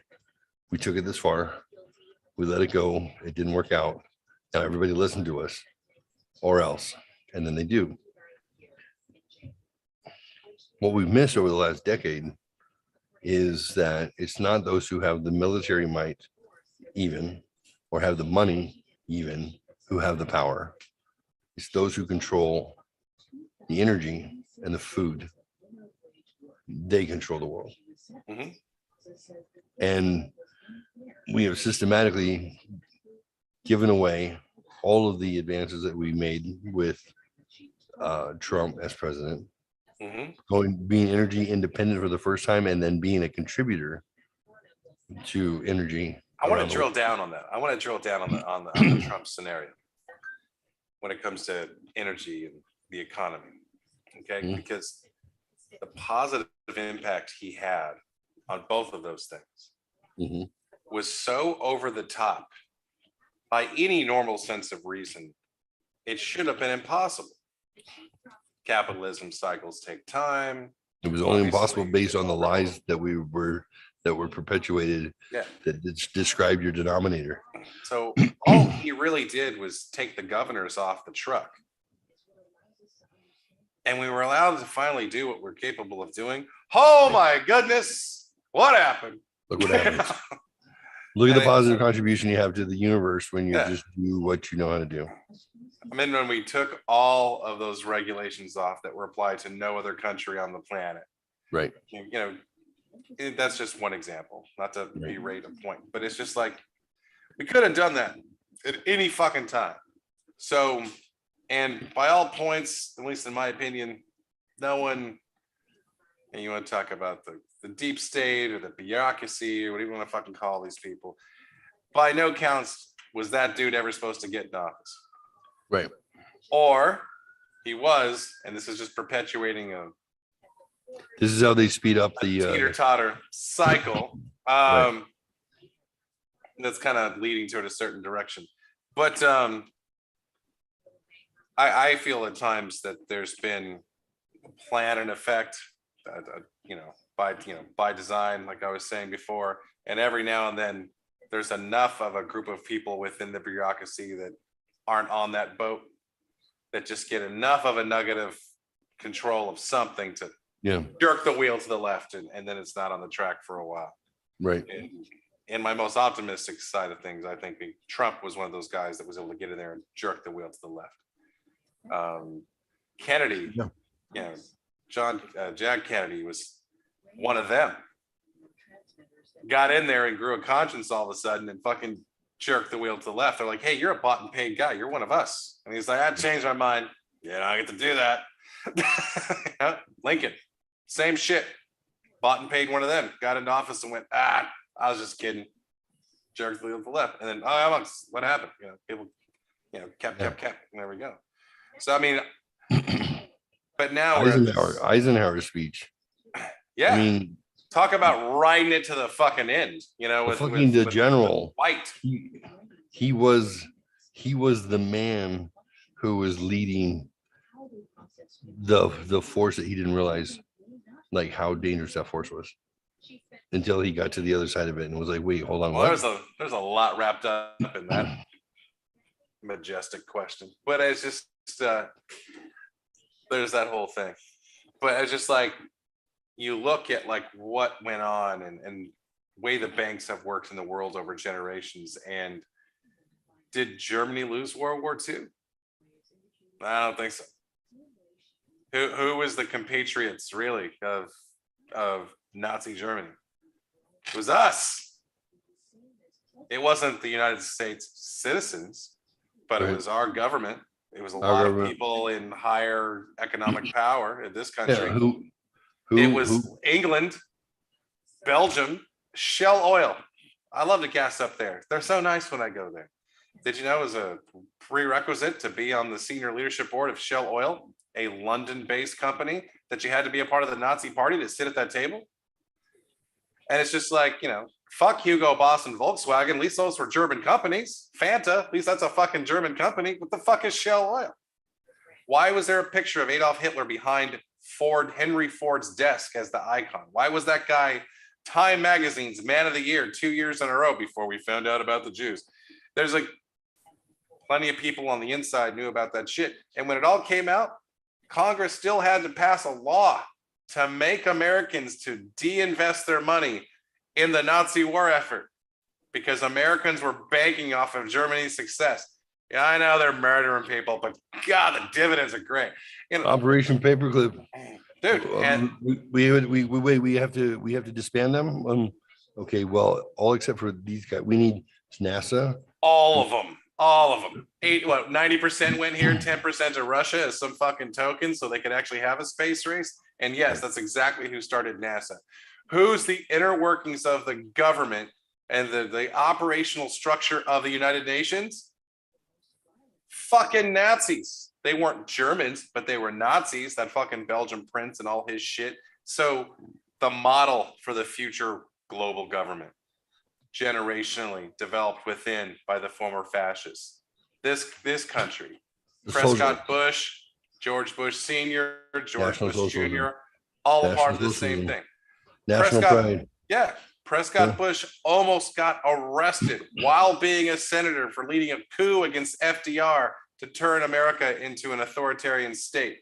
Only got outed by one fucking brigadier general fucking hero Marine that went, I ain't going along with this. They couldn't get enough evidence. Yeah, there's trials. Congress, the people went to prison for treason, got executed for treason. Prescott Bush, ringleader, not enough evidence to bring him to fucking trial or to convict him rather. Really? And then that dude's son and grandson both become president. He's got another grandson becomes the governor. You know, it's just like, Jesus Christ. We're not even talking about the fucking circle that surrounded Kennedy and his ring. All those guys are OSI, which is the bench that led to the CIA. Yep. Which is really built upon the association between Germany and the United States. So it's just like, and again, that majestic question, but That it's new just world, like that new world order. And it's like It was all the about bankers that wanted that shit to happen. Boom. I mean, the Germans didn't lose World War II. They sacrificed their population because they didn't give a shit. And those people that really cared about winning World War II, that were the Germans, allied with the bankers, they just came here. And through an internal coup with not even a fucking shot fired until they killed Kennedy, took over this fucking government. And internally, we fought that for a long time. And then, boom. And I really think that Roswell shit, all that stuff, there's so much of that is bullshit. There's maybe a little hint of truth here and there. But it's like, it was clear the Germans had access to that technology before they ever fucking set foot over here. Yep. There's going to be that tech is a big part of the success of this country and all in the long run, a lot of countries, but for this one in particular. And then here we are, though, moving toward a global government. Those fucking Nazis spread out all over the fucking globe running the important shit. You know, Bill Gates, same thing. His family stretches all the way back to that shit too. The Lucius Trust and fucking Isn't he like Rothschild? Isn't he related? I don't know what his bloodline connection is, because a lot of times you hear stuff like that, and I haven't done enough research. Maybe say that's Melinda shit. Gates. But yeah, they're all interconnected. But his parents got mega wealthy on supporting what was previously was the company that led to Planned Parenthood. The company was called, prior to Planned Parenthood, was called the Lucius Trust, which essentially is a race purification society. Oh yeah, they're all for eugenics. Yeah, exactly. So it's trust dedicated to the establishment of a new and better way of life for everyone in the world, based on the fulfillment of the divine plan of humanity.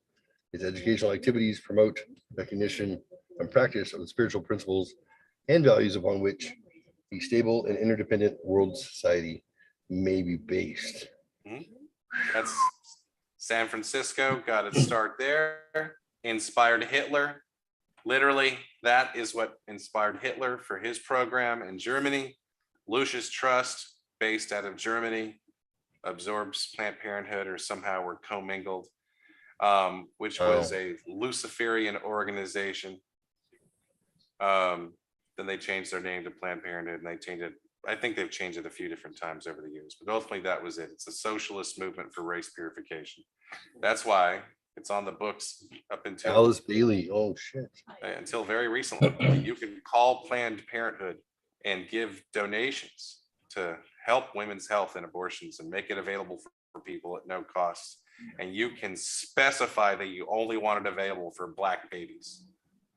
And they will go, we'll check your box. They got them. I saw the video footage myself, or the audio footage, where they're on the phone and graciously accept the donation and say, yeah, that's okay. Are you serious? I fucking kid you not. That's the whole deal. And that's where I think there's some valuable services that an organization like Planned Parenthood provides. And I can imagine there's a lot of people that think about some of those services in a humanitarian way, that invest their time there as a pseudo nonprofit organization to help women. I think there should be a new organization that provides those services, because Planned Parenthood is corrupt to its fucking core. So I'm not necessarily against a lot of the services they provide, but I am against the organization as a whole. But it's a part of of the piece of the pie with these people. They're looking to control the planet. I mean, and I'm sure in some sick, twisted mind somewhere, globalization is some utopian ideal somewhere where people think that that's going to be the better way to go, and there's acceptable losses along the way. But every time these fucking sycophants get in charge of a few different countries and they're going to choose their acceptable losses, we end up in a worldwide conflict and millions of people die. So not a solid plan, not a fan. But that's us. And that's when, like, I think you look at the Middle East and they say the United States is the great Satan. Yeah. It's because we are, or at least the people that we've let run this place for the last 50 to 80 years has made it. Worship of was a Satanism is actually when you worship yourself above all others. Oh, in the satanic Bible notion of things, which is kind of like a comical. Levian Satanism is worshiping yourself or elevating yourself above anybody, anything, or anyone else. Yeah, that book is kind of a piece of propaganda and distraction. But I mean, it's like really Luciferians, like you kind of touched on it a little bit earlier when you were talking about, you said crime or sin or something relating to theft. You know, there's only one sin in the Luciferian belief system. What's that? Theft. You can steal someone's life. You can steal their possessions through some form of dishonesty. You can steal this or that. You can steal someone's wife or home or car, you know, whatever. It all comes down to that. And that's, I'm sure in some regard, there's like even some nod of respect you can put to that if they're trying to not do those things. But at the same point, I don't know, I'm jumping into a rabbit hole. But that being said, these people have been working on this shit for a long time. This is generational plotting. And it's something I would have thought was obscene until you think about the philosophy and how the mindset of the Chinese people work. And like the Chinese will throw themselves at a goal 4 generations looking for an outcome 200 years down the road for their country. And it's, you know, what's that joke? It's like anytime you want to succeed at a goal, all you have to do is commit to slavery, you know, just waste worthless, you know, lives over and over and over again until you achieve your goal. Again, I've heard some like comedians talk about that or something, but the Chinese literally believe that. And so when they look about transplant spies they send to the United States and don't expect to get a seed of information from for 30 years after arrival, and that's how we find out Nancy Pelosi's fucking driver and her butler were Chinese spies. And there's like, well, these guys have been there for fucking 15 years, you know. They say that every Chinese nationalist, every one of them is a spy, because it's indoctrinated into them that you are the eyes and the ears of the republic, and no matter where you are, you can be called into action at any point to just tell us what you saw, observe, report, and that, you know, the millions of Chinese nationalists who are here going to college, here stealing intellectual property, here getting people professors and the educated to take their sabbaticals and go to China and teach them what they know. And it's all live high on the hog like being an American with their tax-free dollars, because the United States if you buy real estate in the United States with your capital from China, it works as a tax shelter. So during the height of the recession, when I lived in Orange County, which was the #1 target for Chinese people looking to buy real estate soared through the fucking roof. There was no depression of real estate values in Irvine, you know, for example, but it was all that Chinese money coming in and swooping up homes. So you're 100% right. And I think there's I can't remember her name, but there's a female congresswoman in Colorado, and she's a Chinese immigrant. And she's said a lot of what you just said, and trying to wake people up and go, hey, do you need to understand that the shit we're hearing right now that our government is saying, this is how it started in China. Right. Remember, China used to be a democracy. That was our ally during World War II. Right. So yeah, I remember that congressperson. I heard about her, and I listened to a few of her lectures, and she's like thought provoking. She's like, this is bad. This is bad. What do you think about the newly elected first female prime minister for Italy? I heard a little bit about her just prior to her actually getting elected. She was expected to win by quite a bit, if I remember right. If I remember right, she was compared to Trump based on her policies. I'll be done. If I understand right, she has an Italy first, a nationalist mindset. Right, they're calling her a Nazi. They're calling because she's like they don't get to take our identity away from us. She's anti-woke socialist, if I'm understanding it correctly. Yeah, she's conservative. She's like conservative means that we protect who we are and we don't let other people determine how we're labeled, how we're controlled, and how we are manipulated into being the perfect consumer for them. Yeah. How we're manipulated into just being the money that we spend. You're no longer allowed to be a man or a woman or a mother or a father. They want you to be parent one, parent two. They want to take away your identity so then they can make you into the perfect consumer. So then you just do what you're told to do. You buy what you're told to buy, and they don't want to hear from you otherwise. It's just like, that's bullshit. Like, yeah, she's anti-European Union, right? I'm trying to remember. Okay. Yeah, I think they had her come out and talk at CPAC, which is crazy because I saw a glimpse of it. She was doing she did a speech at CPAC when she did it in English. I don't know if she's bilingual or not, but she did it as somebody who's like, guys, wake up. Look at what they've been doing. Look at what the goal is. Do not accept it. Do not, because all you have to do is nothing, and they'll succeed. Right. Well, it's like Peterson always points out with Solzhenitsyn, who was a Gulag archipelago guy who wound up in the Gulag during World War II in Russia, and he didn't know how he got there. So his book that he wrote is about, well, the daily life being in a fucking gulag, which is apparently not good. It's a shitty fucking way to exist. It sounds like that concentration camp for meaning. Yes, Frankel. So he basically went back, he analyzed his life. He's like, I don't know how I got here. When did I make the decision that led me to be an enemy of the state and in prison? Because I don't recall that ever happening. And what he discovered was he went along with everything. It wasn't that he did anything to get there. He said he did nothing to stay out of it. And just like everybody else who perpetuated the lie, husbands lie to the wives, parents lie to the children. Everybody lies that this is okay. This is what we want. This is good. Everyone, this is good. Because you don't want to be the tallest poppy. You're the tallest poppy, you get your head cut off. So you perpetuate the lie.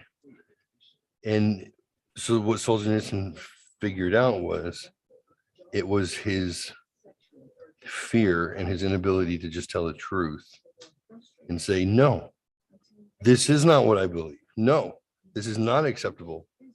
Yes, you are killing people. Yes, this is tyranny. When he finally realized that his just inability to tell the truth is what led him to imprisonment, he realized that all it takes in a society is for one person to be willing to stand up and tell the truth and not perpetuate the lie, and then it takes it apart at its seams. Because as soon as one person says, wait, this is wrong, this is not what we believe in, and this is not how we are, and you are murdering people, and then everyone else goes, yeah, this is wrong.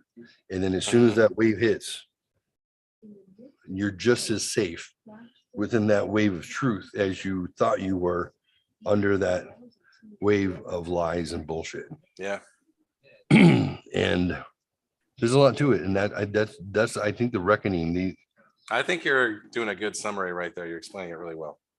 the reckoning that we are that we're dealing with right now, and where the noise is coming from, is all the bullshit that doesn't matter, trans this and that. And I got in an argument with my daughter who's pro-trans, and I said, listen, tell your friends to be careful, because the time is coming that if they keep chirping, they keep making noise, they're going to disappear.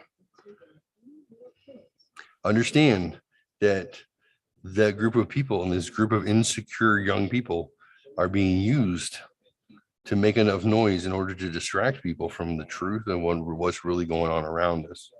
I said, and here's the thing, most people do not give a fuck about what you want to do with your life. They don't. Nobody cares. Just go do your thing. You want to chop your tits off, go do it. We don't care. Just go do your thing. And that distraction that they're looking to create, Just be quiet. isn't, We don't you know, care. it has nothing to do with sexuality or people's individual choices. It's really just to waste enough people's mental time that they don't pay attention to some more important things that are That's looming. exactly it. That's So exactly the reality is, like, when you think about like the feminist movement, although there's a few things here or there that might have some nice, value, overall as a whole, that movement, just like this, is a distraction to keep people divided, have their time wasted. Because, like, if you think of these plans and this by design idea, if their success really hinges on that everyone remains distracted long enough that by the time they figure it out, they're too fucking old to do anything about it. Yep. Every minute they waste of your life is just a minute in the success bucket that they're trying to go to. Now, if you broaden your perspective to realize that their goals they span more than one generation. There's no one single president or Putin or whomever sitting around that's going, I'm going to see victory today. No, man, they're sowing deep seeds. They're looking 30, 100 years out for where the finish line really is. Yeah. All they got to do is waste your time, your kids' time, your grandkids' time, your parents, all their times that are wasted long enough, and then throw enough shit at you to keep you divided at home. Do you realize it's in every state, not just here, but it happens here in Texas as well. There's an incentive for judges to make sure divorce happens. Yeah. Oh yeah. Yeah. They get compensated by the federal government. Yeah. The account that funds retirement for the judges all across this country is a mirror fund. There are deposits made into that account in the equal amount of your child support. So the more child support you pay, the more that fund grows to secure retirement for the judges in each state of the union. How is that a fucking thing? Now, if you wanted to say that funds got diverted because clearly people that have to process child support and work in those offices and do those jobs have to get paid, yeah, what the fuck does that have to do with a judge's retirement? I'll tell you what, the number one thing that leads to successful social programming is parents not being together in the home, so those kids don't trust either parents just long enough, waste enough of those kids' time that they trust the state longer. So that means you took a 12-year-old and they don't circle back and trust their mom and dad until they're 26. They've been voting for 8 years. And then to assume they absorb some kind of real fucking clue, because most of these kids aren't going to have one or either parent spend time with them, because they're going to be distracted by money or now fucking whatever their other life crisis is trying to survive. That's when you get a 40-year-old kid in therapy with their parents that are 67. Fuck, they've done it. They've wasted enough of the time. The people have remained complacent. That's the number one thing. That's what's changed in this country since the magic 50s that people talk about. It's not that there really was that much more money in the 50s. Well, maybe there was. Economically, there clearly was. But it's just the fact that you spent less. You were together more. You were invested at home and your family together. So I had to figure out in the last 5 years how to make twice as much so I can be poor in two places. Absolutely. I had to get, I went through shit too. Yeah. We know, right? It's gnarly. So we know, but here's the thing. Most people aren't like us, Mark. I know. Most people don't rise above and battle. Most people aren't stubborn enough and confident enough in their capacity to overcome. So I think the stubborn enough was good, because I was willing to die on that line. same. Like I had this philosophy. Fuck you. I used to tell my friends that they're like, how are you doing this? And I'm living in the red. They're like, what does that mean? More caffeine, work more hours. Yep. Like what, but what does that mean? How long do you do that? And I don't know. It's been like 7 years. They're like, Right. what do you mean 7 years straight? Like that, Right. you don't even count on the fact you're going to be alive in 30 days. Right. Every Correct. decision you make is to get to that next place so you can take care of it. 100%. 100%. And they're like, dude, that makes no sense. And I'm just like, what do you mean? It's like, well, what are you gonna do for this? What are you gonna do for that? I'll figure that when I get there. But you know what, right now, If I get there. I got 3 days a week with my kids. They're like, Right. you haven't slept in your apartment for 6 days. And I don't care. Doesn't My matter. mom's floor is fine. Yep. But I got to see my kids. My kids aren't wondering where their dad is. My kids don't wonder if he cares about them. They Right. wish I was there more than I am. But you know what? I was there 10 times more than my dad was. And my I'm dad earning fucking my tried. 50. I'm earning my 57 hours. Yeah, that was Friday to Sunday. I'm earning my 57 hours. Mhm. And I'm going to appreciate my 57 hours, because I didn't realize I took it for granted before. I didn't realize until someone was empowered to take it away from me on a whim. Mhm. Take it away. I was fortunate because it could have been worse. Like, my ex was not a saint by any means, but neither was I. But that being said, she didn't make things easy, but she definitely could have made things worse than they were. Yeah. And that's what it was. But you know what? I got a really cool. My middle daughter Kaya sent me a really cool meme the other day. I think it was just yesterday, and she was like, even though my dad didn't have sons, because of the way he raised me, I still know what it is to be a man. Nice. Or what essentially it was to say that she understood what a man was supposed to be. Hold Yeah. on. I got it right. I want to read it because it really made my day. We're gonna end with that. I've got a. There you go. Shout out to my dad for teaching me how to be a man, even though I'm his daughter. That's it. She was a little more succinct, what she said. Amen. That's beautiful. That's beautiful. Cool. Thank you for sharing some truth. It is uncanny how Dude. similar we are. It is. It's uncanny. It's bizarre. This is why we were alpha in different nerd pools. Oh yeah. There wasn't enough space to coexist. But thought-provoking. I migrated late. Lucius Trust, dude, it's all there, guys. Check it out, luciustrust.org. It's the whole history of the organization. It's there. There's so much truth out there if you care enough to look at it. But here's I think what it boils down to is, if you love your family, you love your country for what it could be, and you love your fellow Americans for who they want to be, then don't let the nationalists, and don't let the New World Order, and don't let the globalists push you around, because they know that they can't do it without your consent. They can't. Consent is equal to quiet. Like Solzhenitsyn said, not telling the truth is what led to the tyranny that killed 100 million people. All it took was for one person to tell the truth, and it changes the outcome. They know they can't do it without your consent, but you don't realize you're giving consent by your no vote, and I don't understand it, and it's too troubling, and it's not worth it, and blah, blah, blah. That's consent. It literally takes this. Hey, put on a mask. Go fuck yourself. There you go. That's it. It doesn't take it doesn't take arms. It doesn't take weapons. It doesn't take guns and bullets. It takes dissent. It takes no, fuck you, not doing it.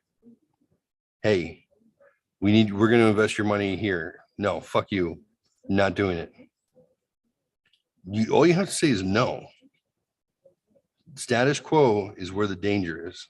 Status quo is where bad things happen. They need your consent to come with, well, I don't really notice any different in my lifestyle. That's your consent. There's nothing wrong with saying no. It does not take bullets to say no. They know that the power goes away as soon as people start to wake up, and people are starting to wake up, and the left is starting to wake up. A lot of people are like, wait, this is not what I signed up for. Absolutely. I've been ignoring this for years. And they're like, wait, what?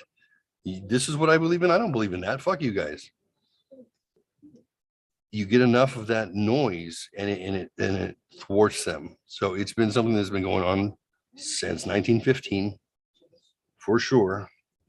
Go watch the what's the spy movie? The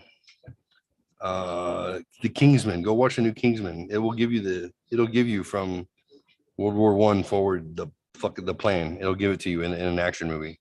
It will give you the very specifics of everyone involved who knew exactly what the goal was in a movie. You think that people put out movies on accident?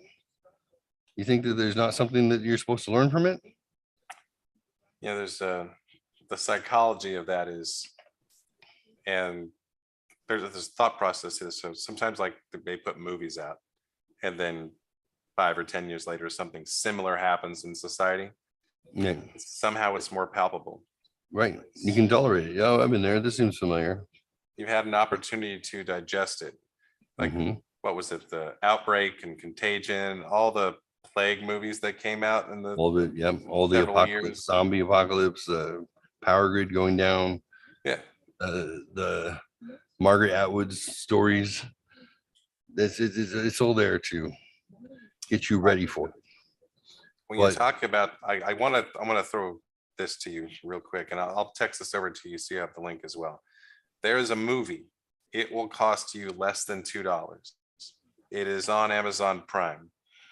It is a documentary. It's called The American Media and the Second Assassination of President John F. Kennedy.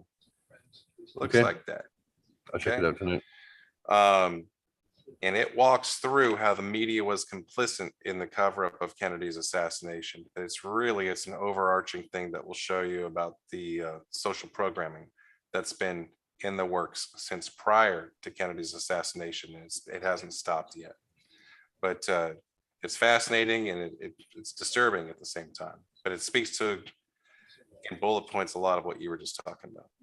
That's awesome. I've got to take my son somewhere because it's 11 o'clock at night. So no. Yeah, I gotta go to bed because it's hours ahead. 1 o'clock in the morning. So listen, don't give your consent. Give your dissent. It's okay to say no.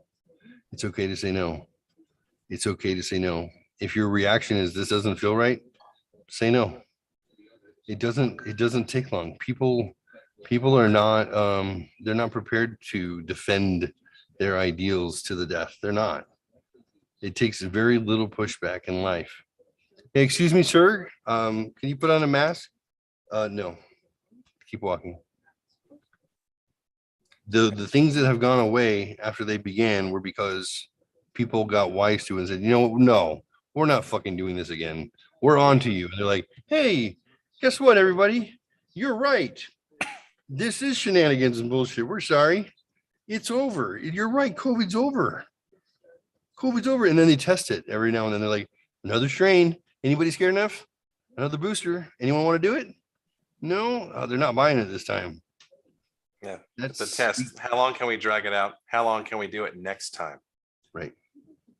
And here's the answer. If you want your way of life to be your way of life, then the answer is no. Conservatism is not about oppression and suppression. Conservatism is about to conserve your way of life for you and your family today and now and forever. Yeah, the freedom to make your own choices. There's no group of people that you have put into power to make those decisions on your behalf. And even our conservatives are pretty fucking socialist. The whole entity of government is pretty fucking awful. It really is. It's become this overarching huge mess.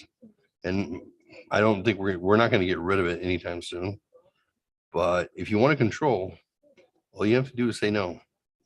Be willing to stand up. It's not hard. Look at Joe Manchin and Kristen Sinema. They have been the bane of the Democrats' fucking existence because they've controlled the House, the Senate, and they have the presidency, and they can't get shit passed because those two go, no, we're not up with the agenda. Those are just two people. Those are two people who say no. Nope, that's not what I promised my constituents. I'm not doing that. And they're like, fuck, we can't kill them. What do we do? Consistently, two people have gotten in the way of bad decision making on behalf of their party. You know, it is interesting through the social programming of and the growth of social media. It's clearly a algorithm metric to be measured against society to see how successful pick their agenda item might be. But at the same time, it's resulted in more people voting than they have in history. So, Yeah, double-edged sword.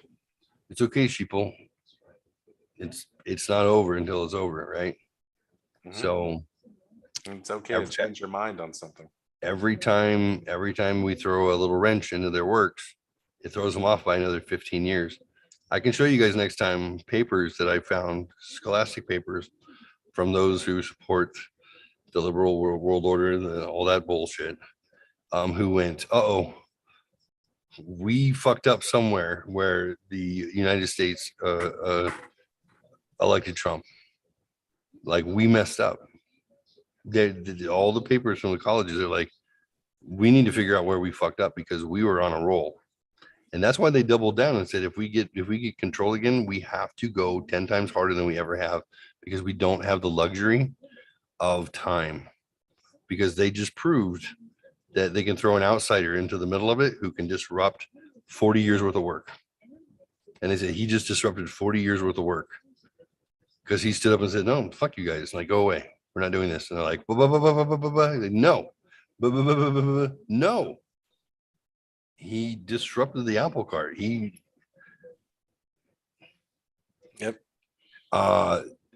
They know it. And they're like, this has set us back so far.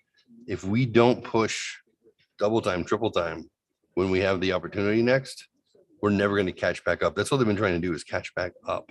And it's so extreme because we see it. The lies are so obvious. Like there's not enough time. They can't slow play like they have been. They've been slow playing you so you don't pay attention and nobody notices what's going on. You know, no one can really see it. They're very subtle. They're like, we don't have a choice, guys. We literally, if we don't push this, we're never going to get it. And that's how you end up with actual Democrats going, dude, we're out. I'm not a part of this party. Right. Literal party, not just the party. But it's just, it's getting weird out there. It is beyond weird. Beyond. So that's the show. I appreciate you, my friend. You too, brother. Thank you for the stimulating conversation and frightening concepts. I'm gonna watch that. I'm gonna watch that video tonight. It's fascinating, and it's actually one of the main star of the show that gets interviewed is the actual attorney that Kevin Costner plays in the JFK. Nice. But Nice. The real guy. The first time I watched Zeitgeist, I was like floored. Yeah, I've cycled through that a couple times. It's been years since I've seen it. I think there's a part deux. You know, I got there's it. a part It's deux. like, Yeah, but it's a good introduction to all of this stuff. I was like, wait, what? Yeah, it is. Oh no. I concur. All Before right, we buddy. rabbit hole again, we wish it off. All right, love one another, love yourselves, and hey, just say fucking no. Or as rule number 10, Jordan Peterson's 12 rules for life. It is tell the truth, or at least don't lie. Love that one. Yeah. So, and if you don't know, it's okay. Just ask some questions. try to tell the truth. Criticizing the answers you get. Don't lie. Go. All right. Have a good night. Late. See you, buddy. Listener discretion is advised. These discussions of murder, rape,